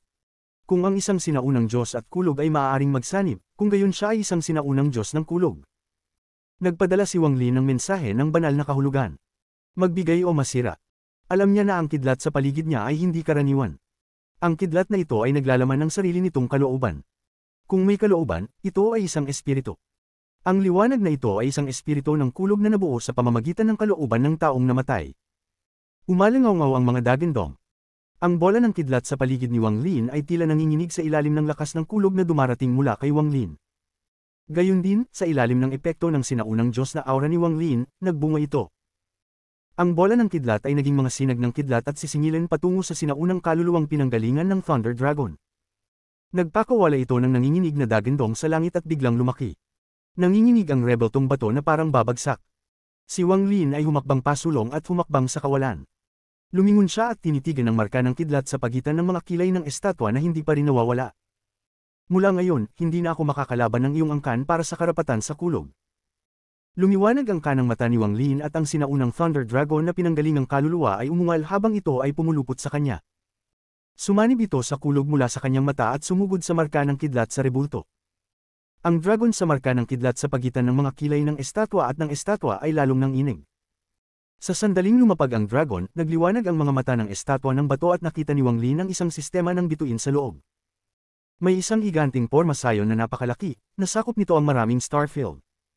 May mga cultivator sa labas nito na nakasuot ng kakaibang damit. Malinaw na hindi sila mga cultivator. Sila ay may mga hitsura ng kawalang interes, sarcasm, at paghamak habang sila ay nakatitig sa loob ng pormasayon. Ang loob ng formation ay napuno ng celestial spiritual energy at origin energy ripples. Hindi mabilang na mga sinaunang Chi cultivator at celestial ang umaatake sa formation na parang baliw sa pagtatangkang lumabas mula sa formation. Gayunpaman, ang pormasayon na ito ay lubhang kakaiba at mahirap masira. Gaano man kalakas ang pag-atake ng mga cultivator at celestial na ito, ang pormasayon ay hindi gumagalaw. Ang ilan sa mga celestial ay nagbigay pa nga ng kanilang buhay at sumabog, ngunit hindi nila napinsala ang pormasayon. Isang pakiramdam ng kalungkutan at kawalan ng pag-asa ang bumalot sa loob ng pormasayon. Mayroong 9 na sinag ng liwanag na kumikislap sa loob ng pormasayon. Ang isa sa kanila ay isang palakol. Habang lumilipad ito sa himpapawid, namatay ang sinumang maglakas loob na pumasok. Nakita pa ni Wang Lin ang maraming Chi cultivator na nagpasyang magwasak sa sarili sa kalungkutan upang pigilan itong palakol na nakakawasak sa langit, ngunit nabigo sila. Nagkaroon ng isa pang sinag ng liwanag sa pagitan ng siyam. Ito ay isang malakas na kulog. Kahit saan ito pumunta, cultivator man ito o celestial, lahat ay namatay. Lalong lumakas ang kawalang interes at paghamak sa mga tingin ng mga tao sa labas. Para silang mga maharlika na nakatingin sa mga mortal na parang langgam. Tumanggi akong hayaan ito. Tumanggi akong hayaan ito. Darating ang araw na ang susunod na henerasyon ng mga cultivator ay sisira sa pormasyong ito at magiging sanhi ng pagkalipol ninyong lahat na tagalabas. Daloy ang mga ilog ng dugo sa iyong outer realm. Isang celestial na tinamaan ng kulog ay nagpakawala ng dagandong bago siya mamatay. Kabanata 1206. Ang mga cultivator na katulad natin ay hindi nauurong mula sa isang labanan. Nawala ang eksena mula sa mga mata ng estatwa. Sa sandaling mawala ang eksena, lumipad ang kulog mula sa formation. Tila nabasag nito ang kawalan, ang langit, at ang panahon. Direkta itong sumunog sa kanang mata ni Wang Lin. Dumagundong ang mga dagandong sa kanyang isipan at napaatras siya ng ilang dosenang talampakan. Pagkatapos ay tinitigan niya ang rebeltong bato na may mabangis na ekspresyon. Ang estatwa ng bato ay biglang bumagsak sa isang tumpok ng mga durog na bato at sumipa ng maraming alikabok. Outer Realm. Sa ilang kadahilanan, nang makita ni Wang Lin ang eksenang iyon mula sa estatwa, nagsimulang kumulo ang kanyang dugo. Nang makita niya ang labanan sa pagitan ng All Heaven at ng Alliance, hindi mabilang na mga cultivator ang namatay, ngunit hindi niya ito nararamdaman. Nasaksihan niya ang isang malaking kalamidad na lumitaw dahil sa isang kayamanan, na naging sanhi ng pagkamatay ng hindi mabilang na mga cultivator, ngunit hindi niya ito nararamdaman. Nakita na niya ang malalaking paksayon sa loob ng alliance na nag-aaway sa isa't isa, ngunit hindi niya ito nararamdaman. Gayunpaman, sa sandaling ito, hindi niya alam kung bakit, ngunit nang makita niya ang tagpong iyon, lalo na nang mamatay ang lahat ng mga ninunong makalangit na iyon, naramdaman niyang umakyat ang dugo sa kanyang ulo. Tila umalingaw sa kanyang pandinig ang mga iyak ng celestial bago ang kamatayan. Tumanggi akong hayaan ito. Tumanggi akong hayaan ito. Darating ang araw na ang susunod na henerasyon ng mga cultivator ay sisira sa pormasyong ito at magiging sanhi ng pagkalipol ninyong lahat na tagalabas. Daloy ang mga ilog ng dugo sa iyong outer realm. Nakatitig sa gumuhong estatwa, patuloy na kumikislap ang marka ng kidlat sa kanang mata ni Wang Lin. Pagkaraan ng mahabang panahon, tumalikod siya at lumipad patungo sa bundok na napapaligiran ng time restriction. Nang masipsip ni Wang Lin ang marka ng kidlat, ang kabataang may marka ng kidlat mula sa Outer Realm ay namutla ng husto at ang kanyang katawan ay nagsimulang manginig. Malinaw niyang naramdaman na nagkaroon ng labanan ng kulog sa harap niya. Ang isang panig ay tila kulog mula sa kanyang kadugo at ang kabilang panig ay kulog din, ngunit ang kulog na iyon ay yumanig sa kanyang isipan. Halos mawala na siya ng kontrol sa kulog sa loob ng kanyang katawan. Ang dalawang taong nasa tabi niya ay halatang walang ganoong kalakas na reaksyon, ngunit ang kabataang may marka ng gasuklay na buwan ay madilim pa rin. Parang may iniisip siya. Sa taong may marka ng apoy, kumikinang ang kanyang mga mata at hindi niya naitago ang katakawan sa kanyang mga mata. Ang hinahangad niya ay ang kapangyarihan ng apoy na napansin niya nang dumaan ang isip ni Wang Lin. Pagkaraan ng mahabang panahon, lumitaw silang tatlo sa lugar kung saan gumuho ang rebeltong bato. Sa pagtingin sa rebeltong bato, mas lalong namutla ang kabataang may marka ng ilaw, ngunit may galit din sa kanyang ekspresyon. Pakiramdam niya ay ninuno niya ang rebeltong ito. Bagamat hindi niya alam kung bakit ito naririto, ang espiritu ng kulog na iniwan ng ninuno ay sapilitang kinuha ng isang tao hindi pa nagtagal. Gayunpaman, pagkatapos na mawala ang galit, lalo siyang natakot. Anong gagawin natin? Napatingin ang kabataang may marka ng kidlat sa dalawa niyang kasama. Ang taong may marka ng apoy ay dahan-dahang nagsabi, kung ilalabas nating tatlo ang ating mga selyo upang maabot ang pinakamataas na kapangyarihan, posibleng mapatay ang taong ito. Ang taong may marka ng kidlat ay nag-alinlangan sandali at pagkatapos ay mahinang nagsabi, paano kung umalis tayo at iulat ang special crack na ito sa mga matatanda at hayaan silang harapin ito? Masama ang pakiramdam ko. Ang kayamanan ay makukuha lamang sa pamamagitan ng panganib. Ang kabataang may marka ng gasuklay na buwan ay tila nagpasya at nagdikit ang kanyang mga ngipin. Tahimik na nagmuni-muni ang kabataang may marka ng kidlat. Ilang sandali pa, nagsiwalat siya ng mabangis na tingin at hindi na nagdalawang isip. Naghanap siya ng bakas ng kulog at nagmamadaling lumabas. Sumunod ang dalawa pa, at nawala sila sa ulap. Gumalaw si Wang Lin na parang kidlat sa fog at mabilis na nakarating kung saan nakipag-away siya kay Master Ashenpine para sa bote. Napatingin siya sa time restriction sa harap niya at nagningning ang mga mata niya. Kung ang paghihigpit na ito ay hindi nasira o matagal nang nasira, magiging napakahirap para kay Wang Lin na buksan ito maliban kung handa siyang magsakripisyo ng mga kayamanan. Gayunpaman, ang paghihigpit na ito ay nasira ilang buwan pa lamang ang nakalipas, at bagamat si Wang Lin ay nasa isang masilaw na estado ng malampasan ito ng kanyang isipan, naalala pa rin niya ang isang hindi nakikitang bitik sa paghihigpit. Ang crack na ito ay ang pambungad na ginawa ni Master Ashenpine at ng matandang babaeng naka-green. Kailangan ko lang buksan ulit ang crack na iyon. Hindi dapat mahirap. Ang kamay ni Wang Lin ay bumuo ng mga seal at hindi mabilang na annihilation restrictions ang lumipad palabas. Dumating sila sa time restriction at nagsimulang mag-ripple ang light screen. Hindi man lang kumurap si Wang Lin, at kumalat ang kanyang banal na sentido, maingat na nagmamasid. Maya-maya pa'y nanliit ang kanyang mga mata nang makita niya ang pagbukas mula kanina. Bagamat gumaling na ang crack na ito, ilang buwan pa lang ang time restriction dito. Maliban kung lumipas ang hindi mabilang na mga taon, mananatili ang kapintasang ito. Ito ay isa sa mga kakulangan ng isang time restriction.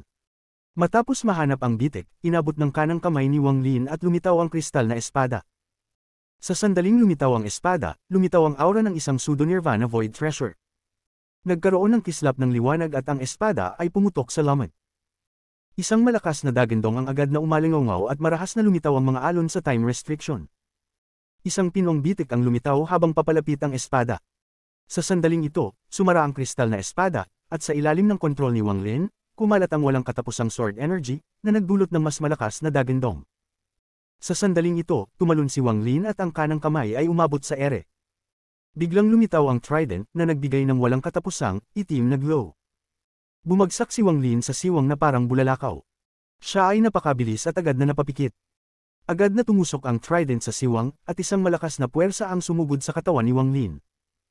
Gayunpaman, si Wang Lin ay nagpakawala ng malamig na buntong hininga at napuno ng kanyang sinaunang Diyos na kapangyarihan ang kanyang katawan. Ang kanyang kanang kamay ay walang awang itinulak, at habang umaalingaw ang mga popong sound, ang trident ay tumagos sa restriction. Pagkatapos ay umalis siya sa trident at gumawa ng butas na 12-12 ng talampakan ang lapad gamit ang bitik na kagagaling lang ilang buwan na ang nakakaraan. Inabot ng kaliwang kamay ni Wang Lin at iniligpit ang kristal na espada. Pagkatapos ay sumugod siya sa lamat at umangkas sa tuktok ng bundok. Tungkol naman sa tarangkahang bato na may marka ng kidlat, tiningnan lamang ito ni Wang Lin bago binawi ang kanyang tingin. Hindi nagtagal ay nakarating siya sa tuktok ng bundok at winalis ang kanyang trident. Isang dumadagandong na dagandong ang umalingaw at isang special crack ang mabilis na lumitaw sa kanyang harapan. Alam niya ang eksaktong lokasyon dahil sa mga alaala ni Master Ashenpine at dahil nalampasan ng kanyang isipan ang lokasyong ito noong naiintindihan niya ang Dao. Lumitaw ang crack at diretsyong pumasok si Wang Lin. Di nagtagal pagkatapos niyang pumasok, lumitaw ang tatlong outer realm na kabataan sa labas ng restriction. Nagkatinginan sila bago nagigting ang kanilang mga ngipin at pumasok sa siwang na binuksan ni Wang Lin. Nagtungo sila sa bundok. Nang pumasok si Wang Lin sa mahiwagang espasyo, agad niyang nakita ang higanting stone tablet. Nanliit ang kanyang mga mata habang naglalakad pasulong, at ang kanyang tingin ay nakatutok sa ilalim ng tablet. Nakita niya ang kalahating kalansay na ipinako sa tapyas ng bato na may 27 kulay na pako. Ang itim na liwanag ay tila bahagyang gumagalaw sa paligid ng kalansay, at ang mga salita sa mga buto ay nagbigay ng kakaibang atraksyon na maaaring makapagpabaliw sa isa. Dahan-daang naglakad si Wang Lin palapit. Tinatakan niya ang kanyang divine sense at hindi tumingin sa balangkas. Sa halip ay bumagsak ang kanyang tingin sa stone tablet. Ito ay gawa sa hindi kilalang material at nagbigay ng sinaunang aura. Pagkatapos maingat na tingnan ito, sumimangot si Wang Lin. Pakiramdam niya ay pamilyar ang material ng stone tablet, ngunit hindi niya matindaan kung saan niya nakita ang isang katulad nito. Matapos mag-isip ng kaunti, ang tingin ni Wang Lin ay dumaan sa balangkas. Kahit pinaghandaan niya ay nahuli pa rin siya nito. Gayunpaman, naghanda siya at nakabawi pagkatapos ng ilang hakbang. Nagningning ang kanyang mga mata at hindi siya nagdalawang isip na buksan ang kanyang storage space. Ang gintong salitang, labanan, ay lumipad mula sa kanyang storage space. Sa sandaling ito ay lumitaw, ang gininto ang liwanag mula sa kalansay ay nagsimulang lumipad palabas. Ang itim at gintong liwanag mula sa balangkas ay patuloy na nagbabago. Sa huli, ang gintong liwanag ay kumislap at lumipad palabas mula sa balangkas at napunta sa salitang, labanan. Sa sandaling ito, isang maliwanag, gintong liwanag ang pumuno sa kawalan. Sa sandaling ito, ang gintong salitang, labanan, ay direktang lumipad kay Wang Lin at damapo sa pagitan ng kanyang mga kilay. Nanginginig ang isip ni Wang Lin. Ang matandang ito ay si Zhang Xingye. Alam kong pipilitin ako ng soberano na sumuko sa hinaharap. Gayunpaman, bilang cultivator ng All Heaven Star System, mas gugustuhin kong mamatay kaysa magtrabaho para sa mga tao sa Outer Realm. Isa na nagmamana ng aking Dao, unawain ang layunin ng labanan na ito at patayin ang iyong daan patungo sa Outer Realm sa hinaharap. Ayalay ang kanilang dugo sa aking espiritu. Ang puso ni Wang Lin ay napuno ng napakalaking layunin ng labanan, at hindi mabilang na mga eksena ni Zhang Xingye na nakikipaglaban sa mundo ang lumitaw sa kanyang isipan. Ang hindi mabilang na mga imahe ay naglalaman ng isang malakas na pag-unawa sa labanan, at habang ang kanyang pag-unawa ay lumalim, ang kanyang domain ay nagsimulang sumanib sa layunin ng labanan na ito, na nagdulot ng isang nakagugulat na pagbabago. Tulad ng naiintindihan ni Wang Lin, isang pagbaluktot ang lumitaw sa espasyong kinaroroonan niya at ang tatlong kabataan ay pumasok sa loob. Ang kabataang may marka ng apoy ay matako na tumitig kay Wang Lin. Sa malapit na distansyang ito, naramdaman niya ang mabangis na enerhiyang pinagmulan ng apoy sa loob ni Wang Lin. Kung lalamunan ko siya, maaari akong mag-evolve. Nagulat ang kabataang may marka ng kidlat habang nakatingin kay Wang Lin. Nararamdaman niya ang malakas na kulog mula kay Wang Lin, ngunit nakita rin niya na si Wang Lin ay nasa isang misteryosong estado. Isang makalangit na pagkakataon. Tanging ang kabataang may marka ng Gasukwe na buwan ang pumipigil sa pagkabigla sa kanyang isipan nang makita niya ang likod ni Wang Lin. Lumiit ang kanyang mga mag-aaral at isang malayong alaala ang muling lumitaw sa kanyang puso. Siya talaga iyon. Ang tatlo sa kanila ay sabay-sabay na kinasuhan si Wang Lin na may malakas na layunin ng pagpatay. Nagsilsilang tatlo at walang awang pinaghahampas ng mga palad ang mga noo. May tatlong popong sound at lahat ng kanilang katawan ay dumaan sa nakakagulat na pagbabago. Lumawak ang kabataang may marka ng kidlat sa daan-daang talampakan ng laki at natabunan ng kidlat. Ang kabataang may marka ng apoy ay biglang tumubo ng isang pares ng mga pakpak ng apoy at isang sungay ang lumitaw sa kanyang ulo. Bakas sa kanyang ekspresyon ng sakit, ngunit ito ay mabangis. Ang kabataang may markang Gasukle na buwan ang pinakakakaiba. Hindi naman gaanong nagbago ang kanyang katawan, ngunit naging kulay ng buwan ang kanyang balat. Ang kristal na kulay na ito ay naging isang matinding kaibahan laban sa ginintoang liwanag. Gayunpaman, nang sila ay sumingil at nagsara, biglang lumingon si Wang Lin. Ang kanyang mga mata ay naging malinaw at nagsiwalat ng isang pahiwatig ng panunuya. Ito ay ang parehong pangungutya ng mga Outer Realm Cultivator sa mga Sealed Realm Cultivator. Ako ay isang bayani sa buhay at kamatayan. Ang mga cultivator na tulad namin ay hindi umiiwas sa pakikipaglaban. Ang mga huling salita ni Zhang Xingye nang humarap sa soberano ay lumitaw sa isip ni Wang Lin. Kabanata 1207. Thunder. Fire. Ang mga cultivator na tulad namin ay hindi umiiwas sa pakikipaglaban. Ang mga mata ni Wang Lin ay puno ng layunin ng labanan. Ang tatlong tao ay pawang mula sa Outer Realm, at ang eksena mula sa estatwa ng bato ay naging sanhi ng pagkulo ng kanyang dugo. Sa sandaling ito, walang karma, tanging layunin ng pagpatay. Habang mas marami siyang nalaman tungkol sa nakaraan, mas lumalakas ang layuning ito ng pagpatay. Ang kabataang may marka ng kidlat ay ang pinakamabilis, at siya ay pumikit. Siya ay orihinal na isang peak Nirvana Cleanser Cultivator lamang, ngunit pagkatapos ng kakaibang pagbabago, tumaas ang kanyang cultivation level at hindi inaasahang naabot niya ang maagang yugto ng Nirvana Shatterer. Pagkatapos ay lumampas ito sa maagang yugto ng Nirvana Shatterer upang maabot ang kalagitnaan ng yugto. Hindi pa nakita ni Wang Lin ang ganitong uri ng kakayahan sa kanyang buhay. Ito ay hindi sila nagtatago ng kanilang mga antas ng paglilinang, sila ay humiram ng kapangyarihan mula sa langit. Upang maging mas tumpak, hindi ito ang unang pagkakataon na nakipag-away si Wang Lin sa mga tao ng Outer Realm. Sa kawalan ng Moongazer Serpent, nakipag-away na siya sa kanila, ngunit noon ay masyadong mahina si Wang Lin para maakit ang kanilang atensyon at wala siyang kontrol sa sarili niyang kapalaran. Gayunpaman, ngayon ay kwalipikado na si Wang Lin na tingnan ng tatlong mabangis na naniningil sa kanya ng may paghamak at panunuya. Ang kabataang may marka ng kidlat ay natabunan ng kidlat, at habang siya ay sumusulong, umalangaw-ngaw ang mga popong sound. Tila siya ay naging kidlat ng mabilis niyang isinara. Ang kanyang mga kamay ay nakabuo ng selyo at ang liwanag sa kanyang paligid ay bumuo ng isang higanteng figure. Ang figure na ito ay higit sa 1,000 talampakan ang taas at natatakpan ng asul na kidlat. May malaking marka ng kidlat sa pagitan ng mga kilay nito at ang titig nito ay maaaring magalog sa isipan ng sinumang makasalubong nito. Pagbagsak ng kulog. Ang kabataang may marka ng kidlat ay umungal habang nilapitan niya si Wang Lin. Thunder. Lalong lumakas ang pangungutya sa mga mata ni Wang Lin. Sumilip si Thunder sa kanang mata niya at lumitaw din ang marka ng kidlat sa kanang mata niya. Humakbang siya pasulong. Sa sandaling ito, tila bumagal ang mundo sa mga mata ni Wang Lin. Ang lahat ay tila nasa ilalim ng tubig at halos tumigil. Ang tatlong tao sa harap niya, maging ang kabataang may kidlat, ay napakabagal na sila ay hindi gaanong mahalaga.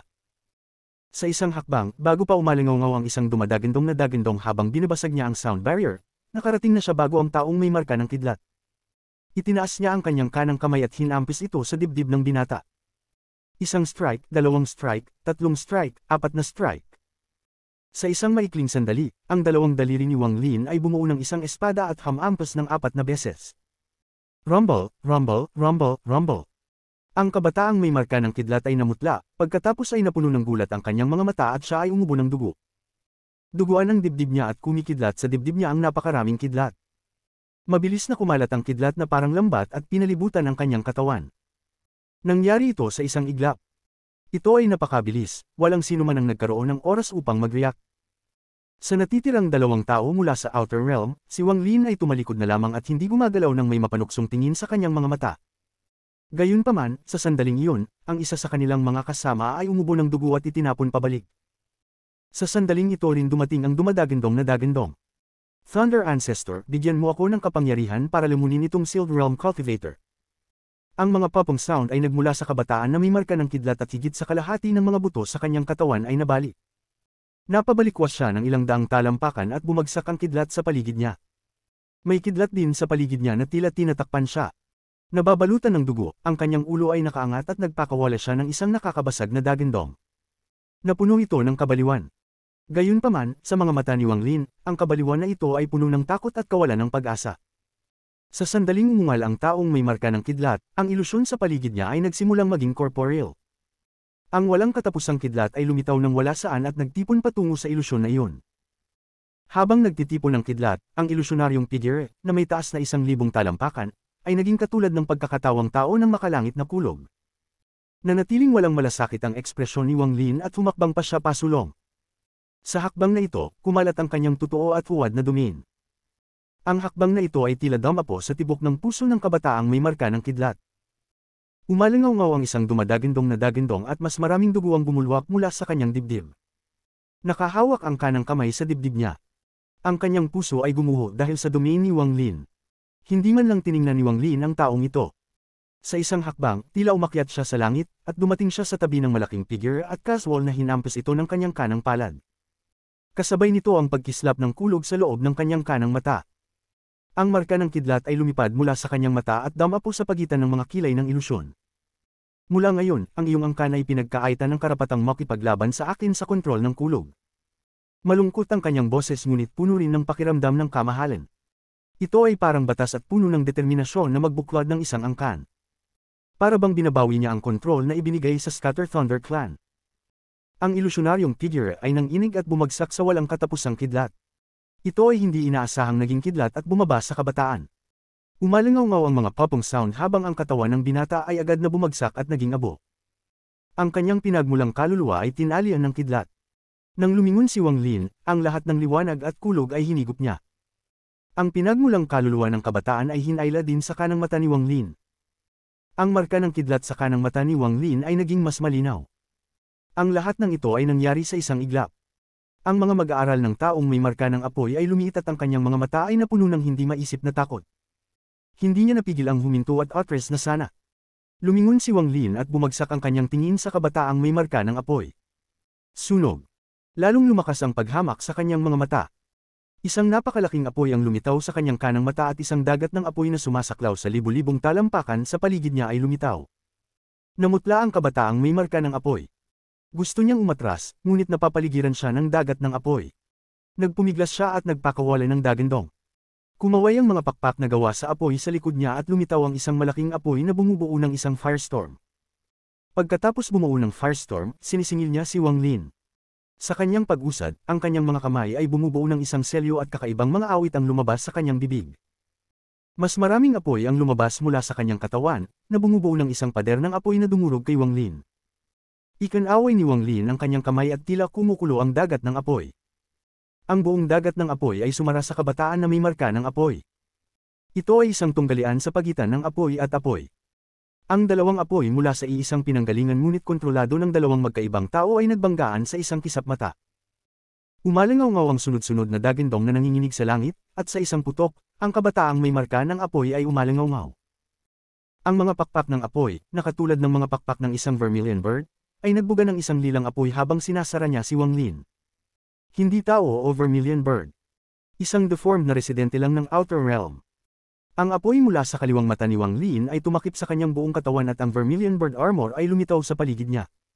Sa sandaling ito, para siyang sinaunang Diyos ng apoy. Nang makita ito ng kabataang may marka ng apoy, nabaliw siya at napuno ng hindi paniniwala ang kanyang mga mata. Napabulalas siya, Holy Armor. Paso. Nagpakita ang mga mata ni Wang Lin ng kawalang interes at layuning pumatay. Itinaas niya ang kaliwang kamay at itinuro ang kabataang may marka ng apoy.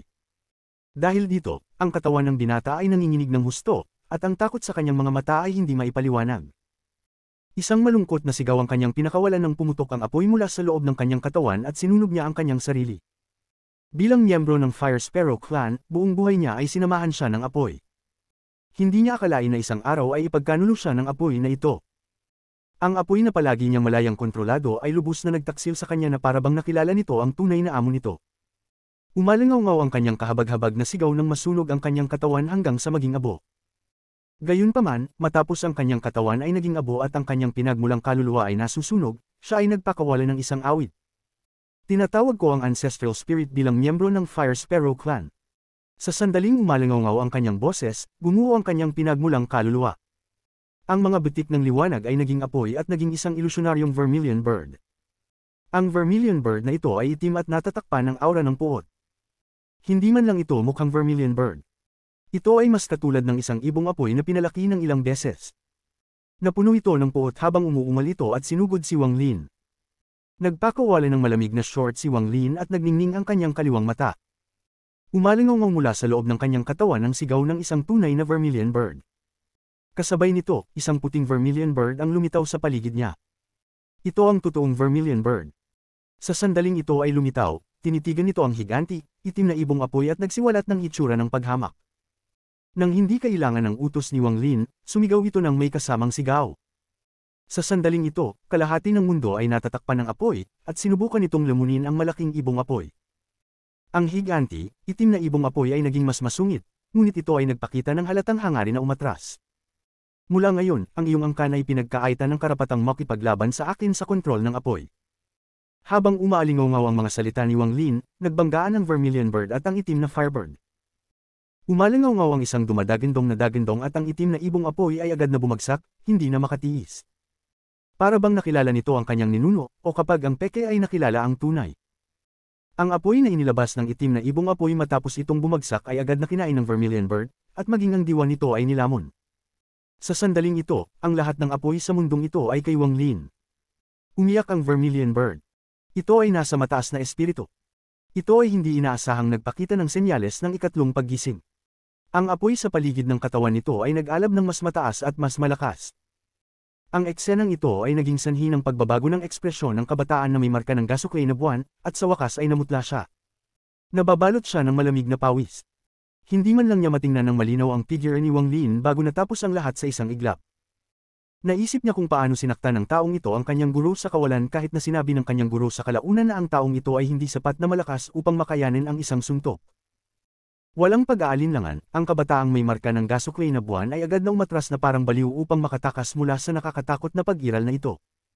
Parang habang papalapit siya sa taong ito ay mas lalo siyang kinakabahan at unti-unting nahuhulog ang isip niya. Malamig na tinitigan ni Wang Lin ang kabataan at binigkas ang mga salita na nagpawala ng talino sa kabataan. Ang isang alipin lamang ang nangangahas na tawagin ang kanilang sarili bilang makalangit na daw sa harapan ko. Kabanata 1208. Lutisin ang sinaunang tipan. Ang kabataang may crescent moon mark ay lumingon at umungal kay Wang Lin, hindi ako mula sa isang alipin. Tiningnan ni Wang Lin ang kabataan na may walang pakialam na tingin, at ang apoy sa paligid ay naging mas matindi. Ang unang pagkakataon na nakilala niya ang kabataan ay nasa loob ng kawalan sa labanan laban sa Moongazer Serpent. Siya ay nanggaling sa Outer Realm at bumuo ng vortex sa pagtatangkang kunin ng Moongazer Serpent. Ang taong ito ay labis na mayabang at buong pagmamalaki na sinabi niya na siya ang makalangit na daw sa harap ng mga tao ng Sealed Realm tulad ni Wang Lin. Nagulat si Wang Lin sa oras na iyon, ngunit habang mas nalaman niya ang tungkol sa nakaraan, nagiging mas malamig ang kanyang tingin sa kabataan. Ang alipin ng kanang mga sinaunang Diyos. Ang kinupkup ng mga sinaunang Diyos noong unang panahon, ang Mundivo-Uring Clan. Habang si Wang Lin ay nagpakawala ng malamig na buntong hininga, ang kanyang kanang kamay ay bumuo ng isang kamao at siya ay sumuntok. Ang kapangyarihan ng isang sinaunang Diyos ay sumugod sa kawalan at isang dumadagandong na dagandong ang umalingaw na tila kayang sirain ang mundo. Mabilis nitong nilapitan ng binata. Namutla ang mukha ng binata. Alam niyang hindi siya makakatakas. Kung gusto niyang mabuhay, kailangan niyang lumaban. Gayunpaman, nakaramdam ng pait ang kanyang puso. Kahit na lumaban siya, ano ang mga pagkakataon na mabuhay siya? Hindi niya alam. Kung siya ay nasa labas at nakikipag-away siya sa isa sa kanyang sariling mga miyembro ng angkan, maaari man lang siyang sumuko. Gayunpaman, ang taong ito ay isang Sealed Realm Cultivator at isa ring sinaunang Diyos, isang maharlikang sinaunang Diyos. Mula sa mga talaan mula sa kanyang pamilya, ang kanyang angkan ay nagtaksil sa mga sinaunang Diyos. Sumuko man siya, hindi niya matakasan ang kapalaran ng kamatayan at ang paghahanap ng kanyang kaluluwa. Ano ba talaga itong maldito na lugar na ito? Bakit lilito dito ang mga cultivator ng Sealed Realm? Lalong naging mabangis ang ekspresyon ng binata at nagpakawala siya ng dagandong. Ang kanyang mga kamay ay nakabuo ng selyo at ang kanyang katawan ay naging mas malakristal, na para siyang natatakpan ng liwanag ng buwan. Sa pagsara ng kamao ni Wang Lin, nagsimula siyang umikot at bumuo ng puyo ng tubig. Sa loob ng puyo ng tubig, lumitaw ang isang higanteng crescent moon. Sa sandaling dumapo ang kamao ni Wang Lin, nagkaroon ng dumadagandong na dagandong. Ang crescent moon ay nanginginig ng husto ngunit hindi gumuho. Gayunpaman, lumabas ang dugo sa sulok ng bunganga ng kabataan. Kinagat niya ang kanyang mga ngipin at inilabas ang lahat ng lakas sa kanyang katawan.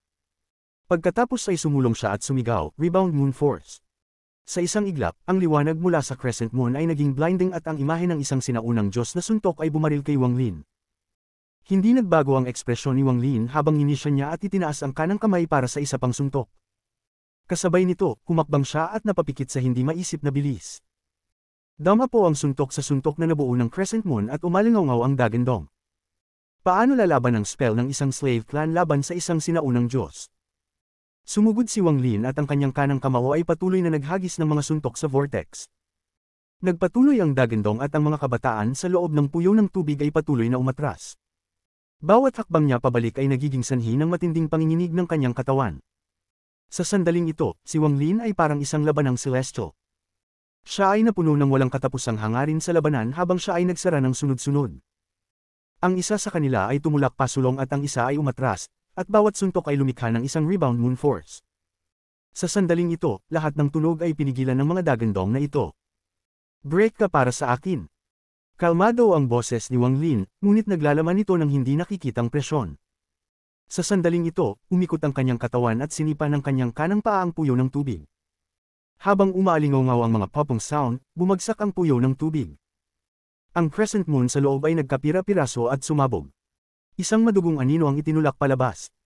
Ito ay ang kabataang balot ng dugo. Siya ay itinapon sa malayo sa isang arko. Naglakad si Wang Lin patungo sa kabataan. Malabo ang mga mata ng binata, ngunit pinilit niyang bigkasan ang isang napakakomplikadong spell.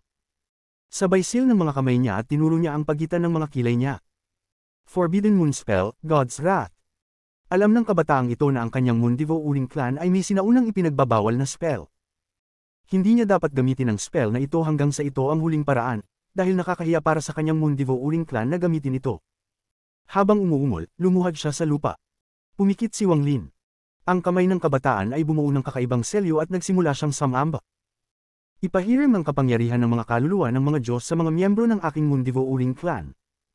Sa sandaling umalingaw ang kanyang boses, isang makapangyarihang sinaunang kapangyarihan ng Diyos ang lumitaw sa paligid ng kabataan. Ang puwang sa likod niya ay umikot at lumitaw ang anino ng isang sinaunang Diyos na ilang libong talampakan ng taas. Malabo ang sinaunang Diyos at nakapikit ang mga mata. Tanging ang kanyang 7 sinaunang Diyos na bituin ang nagbigay ng nakasisilaw na ningning. Nakaramdam ng kahihiyan ang puso ng kabataan, ngunit sa sandaling ito ng kagipitan, hindi niya masyadong inaalagaan ang kanyang paos na boses na umalingaw sa kawalan. Hinihiling ko sa sinaunang kaluluwa ng Diyos na bigyan ng aliping ito ng kapangyarihan ng buwan upang sirain ang lahat ng aking mga kaaway. Ang sinaunang Diyos na anino na lumitaw sa kanyang likuran ay biglang nagmulat ng kanyang mga mata at nagsiwalat ng isang sinaunang at malupit na tingin. Dahan-dahan niyang itinaas ang kanyang kanang kamay, pagkatapos ay bumaba ito patungo kay Wang Lin.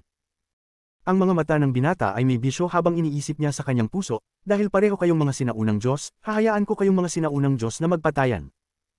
Puno ng kalungkutan ng mga mata ni Wang Lin habang nakatingin sa anino ng sinaunang Diyos at sa suntok na lumalapit.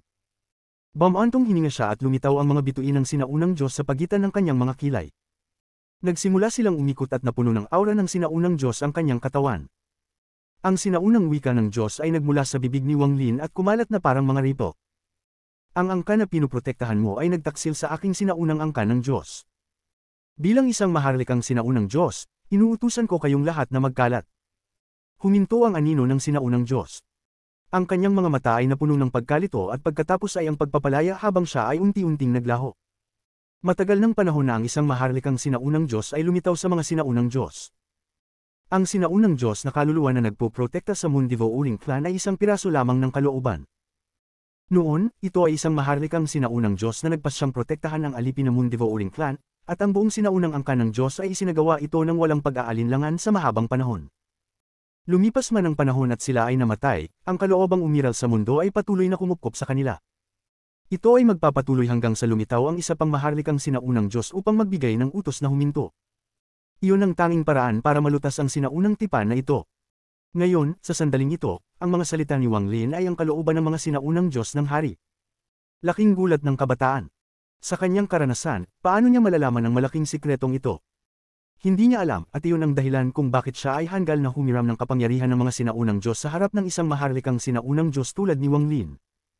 Mula ngayon, hindi na sisilungan ng mga sinaunang Diyos ang Mundivo Uling Clan, sisirain nila ang Mundivo Uling Clan.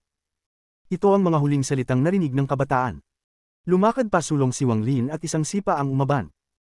Isang dagandong ang umalingaw sa katawan ng binata habang ang lahat ng buto niya ay gumuho, ngunit hindi nagkawatak-watak ang kanyang laman.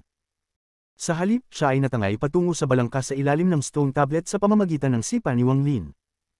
Sa isang putok, ang kanyang katawan ay pamatong sa kalansay at ang kanyang balikat ay natusok ng 27 kulay na kuko. Isang malakas na sigawang nagmula sa binata habang ang kanyang katawan ay nakakabit ng 27 kulay na pako. Ang sakit ng pagsipsip ng iyong daw at ang iyong kaluluwa ay patuloy na dinudurog ay hindi isang bagay na kayang tiisin ng isang ordinaryong tao. Hindi agad siya pinatay ni Wang Lin ngunit pinahirapan siya ng sakit na pinagdaanan ni Zhang Xingye. Upang maghintay para sa kamatayan pagkatapos ng walang katapusang pagpapahirap. Nanginginig ang katawan ng binata sa ilalim ng tapyas ng bato. Pinilit niyang umalis pero hindi niya magawa. Kahit ang kanyang pinagmulang kaluluwa ay hindi makatakas, dahil ito ay nakatatak sa loob ng kanyang katawan. Dahan-daang lumapit si Wang Lin at idiniin ang kanang kamay sa ulo ng binata. Ang kanyang banal na pakiramdam ay sumugod at sinaliksik ang kanyang kaluluwa sa pamamagitan ng puwersa. Matapos makuha ang mga alaala, ang kabataan ay malapit nang mawalan ng malay. Gayunpaman, ang sakit ay napakatindi kaya't hindi siya nawalan ng malay. Hindi niya kayang magpakamatay at natitiis lang ang walang katapusang pagpapahirap hanggang sa unti-unti siyang namatay. Binawi ni Wang Lin ang kanyang kanang kamay at nagpakawalan ng buntong hininga. Sa sandaling ito, ang apoy sa Vermilion Bird ay umabot sa isang bagong taas. Habang nagniningas ang apoy, patuloy itong umakyat sa ikatlong paggising. Sa labas ng Mar Angel na porma sayo na nagbuklod sa lugar na ito, ang walang katapusang sistema ng bituin ay kilala bilang Ancient Star System o ang Outer Realm. Sa malawak na Ancient Star System, mayroong isang lugar na puno ng kidlat. Dito matatagpuan ang sikat na Scatter Thunder Clan. Mayroong isang lawa ng kulog na umiral ng walang hanggan sa Scatter Thunder Clan. Ang kulog na ito ay nagmula sa kawalan at patuloy na dumadagindong ng walang katapusang. Ang Scatter Thunder Clan ay nagtayo ng templo sa paligid nito at nag-alay ng mga sakripisyo sa kulog. Gayunpaman, sa sandaling ang taong may marka ng pag-iilaw ay namatay at sinabi ni Wang Lin na binawi niya ang kanilang karapatang kontrolin ng kulog, ang lawa ng kulog na ito na umiral para sa kawalang hanggan ay naglabas ng isang himnong kulog na nanginginig sa langit.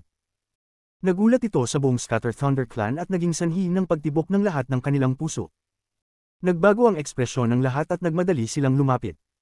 Sa sandaling ipagkalat nila ang kanilang mga banal na pandama, ang walang hanggang lawa ng kulog ay biglang naglaho ng walang bakas na parang ito ay inalis. Pagkatapos ng 10 paghinga ng oras, bumalik ito, at bagamat bumalik ito, ang eksenang ito ay nagdulot ng walang katapusang panik at takot sa mga Scatter Thunder Clan.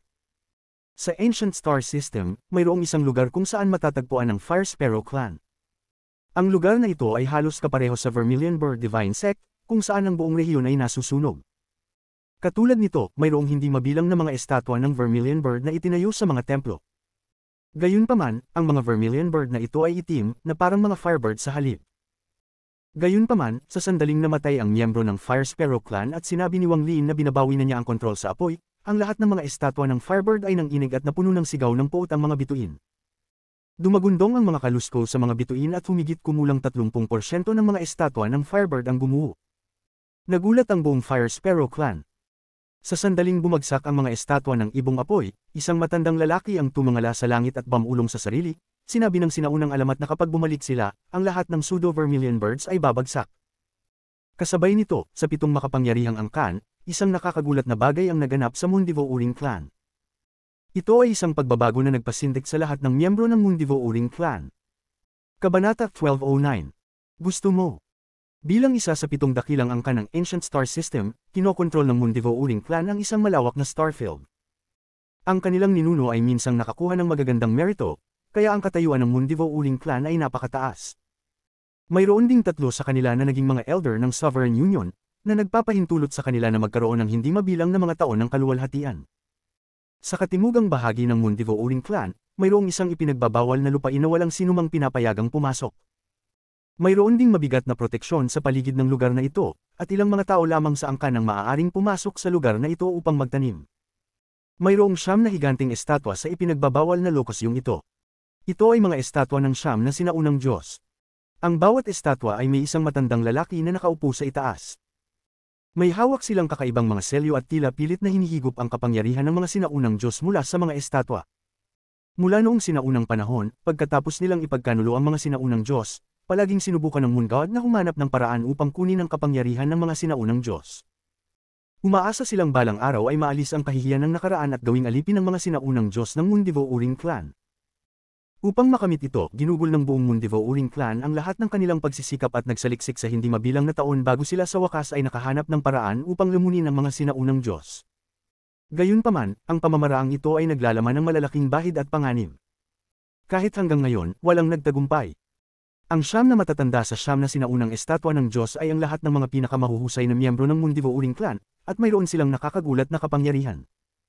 Ito ang tanging dahilan kung bakit sila pinayagang magtangkang magkultibo dito. Naging mahinahon ang lahat. Ang lugar na ito ay ganap na kalmado at halos parang kaharian ng mga patay. Gayunpaman, sa sandaling ito, tinawag ng kabataan mula sa Mundivo Uring Clan ang sinaunang anino ng Diyos sa Seven-Colored Realm, at si Wang Lin ay nagbigay ng utos bilang isang Royal Ancient God na paalang bisa ang sinaunang tipan. Ang mga dumadagindong na dagindong ay nagmula sa 9 na sinaunang estatwa ng Diyos at mga bitik ang nakatikip sa mga rebulto. Ang biglaang pagbabagong ito ay naging dahilan upang magising ang 9 na taong naglilinang mula sa kanilang paglilinang. Nagulat sila, natakot, at napuno ng kalituhan. Wala silang ideya kung ano ang nangyayari. Gayunpaman, hindi natapos ang pagbabago. Sa sandaling lumipad ang siyam sa kanila, ang isa sa mga sinaunang estatwa ng Diyos ay biglang bumagsak at ang sinaunang kapangyarihan ng Diyos sa loob ay nawala sa mundo.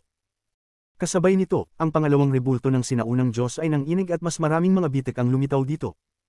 Sa isang kisap mata, ito ay naging alikabok at naglaho sa ilalim ng mga nakatutuwang tingin ng siyam na cultivator. Nang makitang ang natitirang 7 estatwa ay gumuho na rin, ang kanilang mga ekspresyon ay nagbago ng malaki. Gawin ang anumang kinakailangan upang pigilan ang pagbagsak ng mga estatwa ng alipin. Isang boses na nanginginig sa langit ang dumaan na may hindi maisip na divine sense. Dumating mula sa malayo ang isang matandang lalaki na nagbigay ng sinaunang aura at nakasuot ng moon robe. Ikinumpas niya ang kanyang kamay at natakpan ng liwanag ng buwan ng langit. Ang Mundivo Uling Clan ay labis na mayabang na kahit na maglakas loob na tawagin ang mga sinaunang Diyos na alipin. Kahit na ang mga sinaunang Diyos ay hindi talaga nila alipin, madaling makita ang pagnanais ng angkan. Maraming malalakas na aura ang damaloy mula sa malayo. Ano ba talaga ang nangyari? Ito ang nakakatakot na tanong na lumitaw sa puso ng bawat miyembro ng Mundivo Uling Clan na dumating. Ang matandang lalaki na nakasuot ng damit ng buwan ay tumungala sa kawalan at sinabi habang nagngangalit ang kanyang mga ngipin, isang sinaunang Diyos ng hari ang nagpawalang bisa sa sinaunang tipan. Gayunpaman, sa kaibuturan ng kanyang mga mata ay nakatago ang takot at gulat na lumakas at lumakas.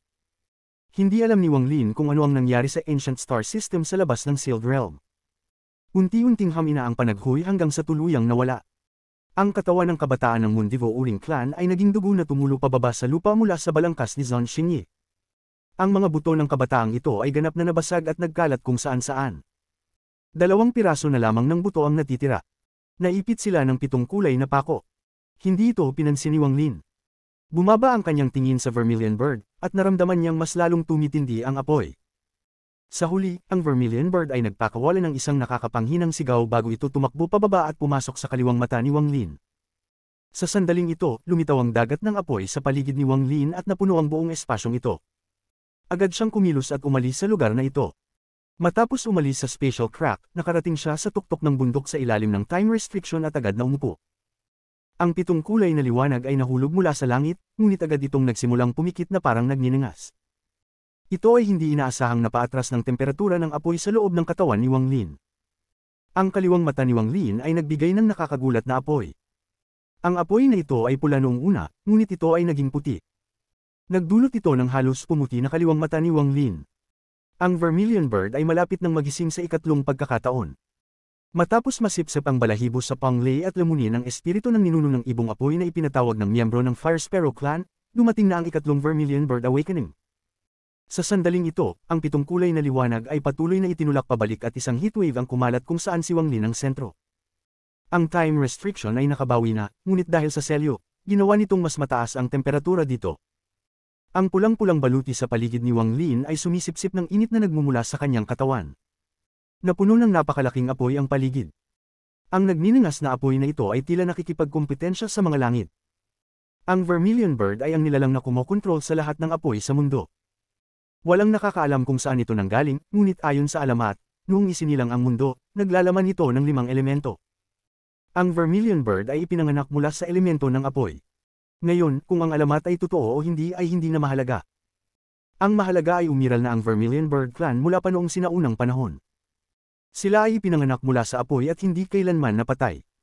Nilinang ng angkan na ito ang kapangyarihan ng apoy at may marka ng Vermilion Bird sa kanilang mga katawan. Ang bawat paggising ng marka ay nangangahulugan ng metamorphosis ng Vermilion Bird, at kinakatawan nito ang nanginginig sa langit na kapangyarihan ng apoy.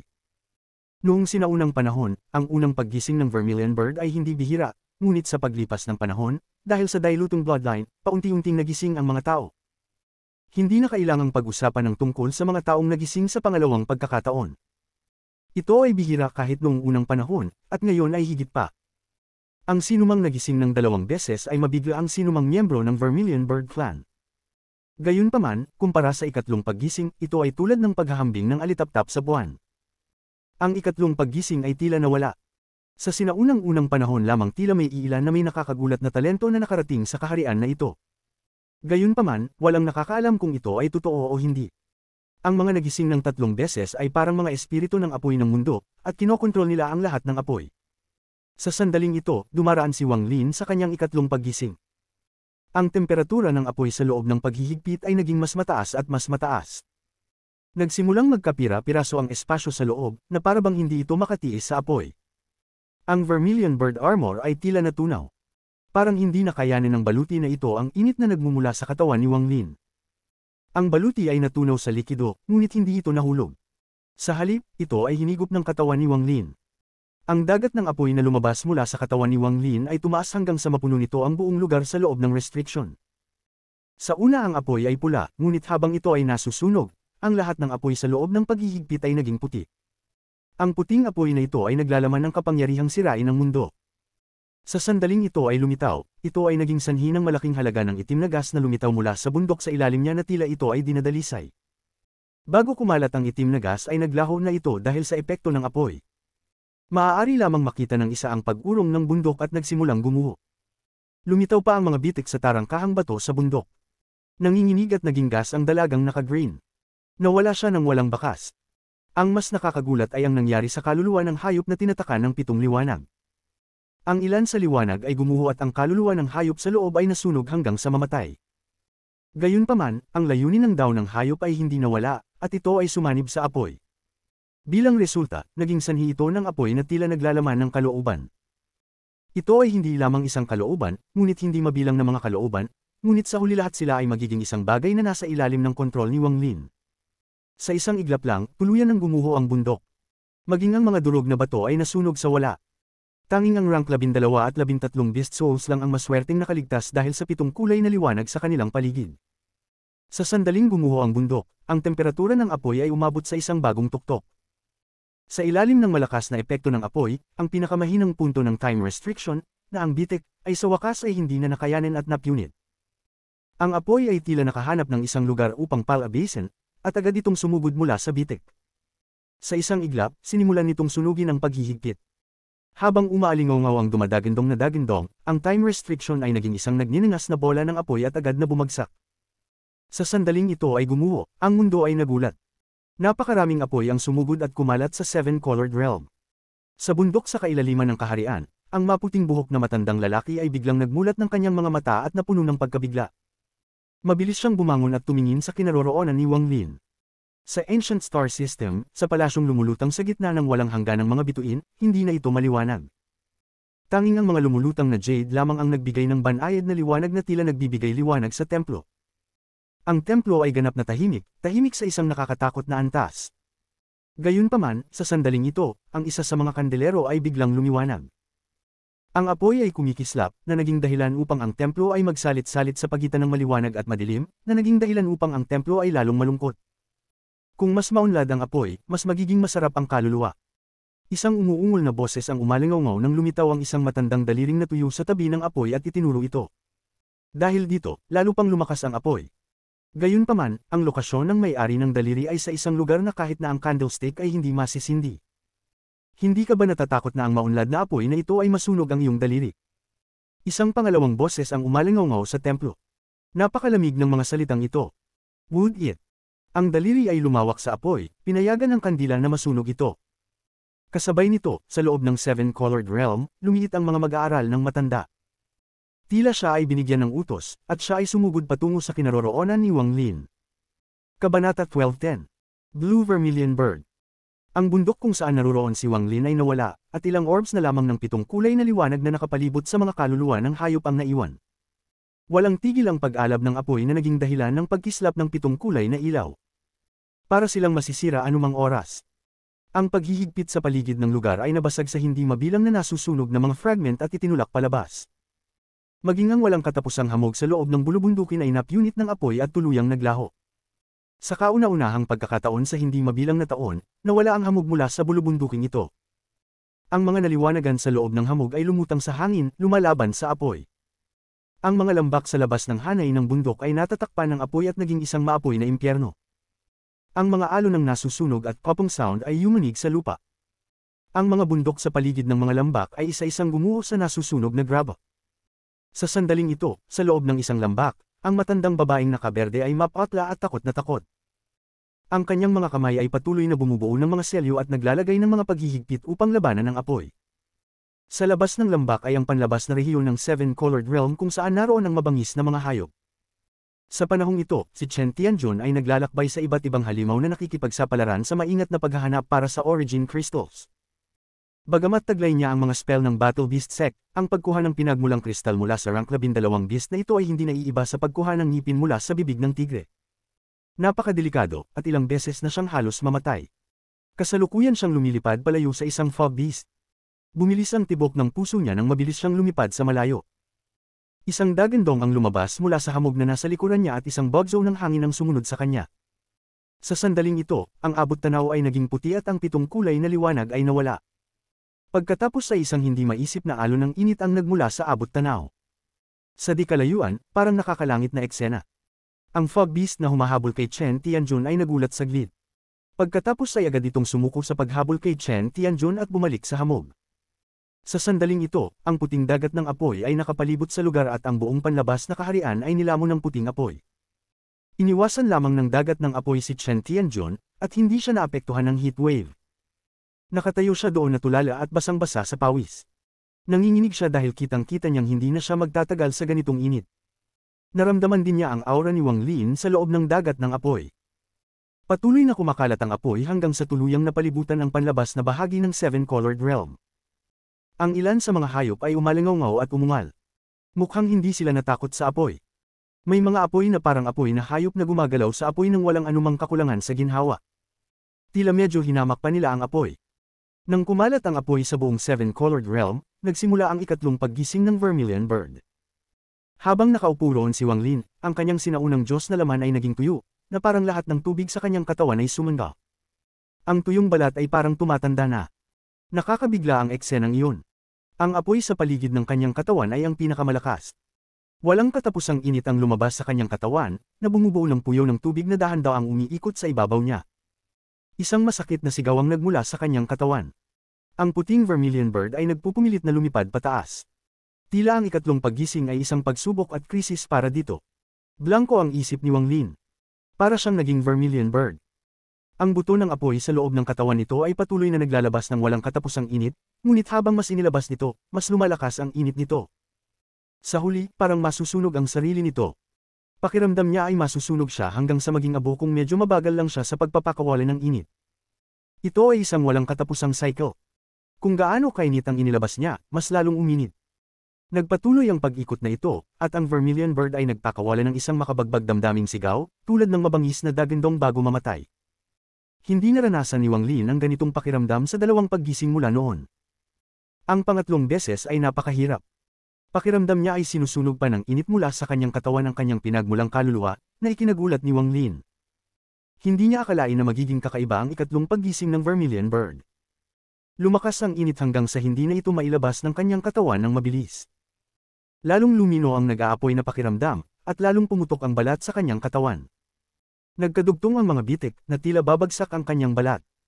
Biglang iminulat ni Wang Lin ang kanyang mga mata at nagpakawala ng dagandong na parang gusto niyang ilabas ang lahat ng init sa loob ng kanyang katawan.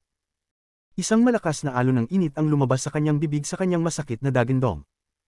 Umikot ang init sa paligid niya, at bawat balahibo niya sa katawan ay nagpupumiglas sa init ng alon. Vermilion Bird. Awakening. Vermilion Bird. Medyo naging malabo ang kamalayan ni Wang Lin. Siya ngayon ay naglalabas ng init sa pamamagitan ng instinct. Gayunpaman, ang pamamaraang ito ay maaari lamang itong pigilan ng ilang sandali. Hindi nito haharapin ang ugat ng problema. Kung magpapatuloy ito, walang alinlangang mamamatay si Wang Lin. Ang kanyang mga mata ay namumula at nagpahayag ng isang baliw na tingin. Maaaring masunog ako hanggang mamatay o ipanganak muli sa apoy. Naniniwala si Wang Lin sa tiyaga at masipag na may malakas na pagsuwi sa kalooban. Kung mas matindi ang apoy, mas naging malakas ang kanyang pagsuwi na kalooban. Dahil hindi ako makapagpatuloy sa pagbuga, kaya hindi ko ilalabas. Hahayaan ko itong manatili sa loob ng aking katawan. Gusto kong makita kung ano ang magagawa ng apoy na ito. Si Wang Lin ay nagpakawala ng isang masakit na tawa at ang kanyang ekspresyon ay naging mas baliw.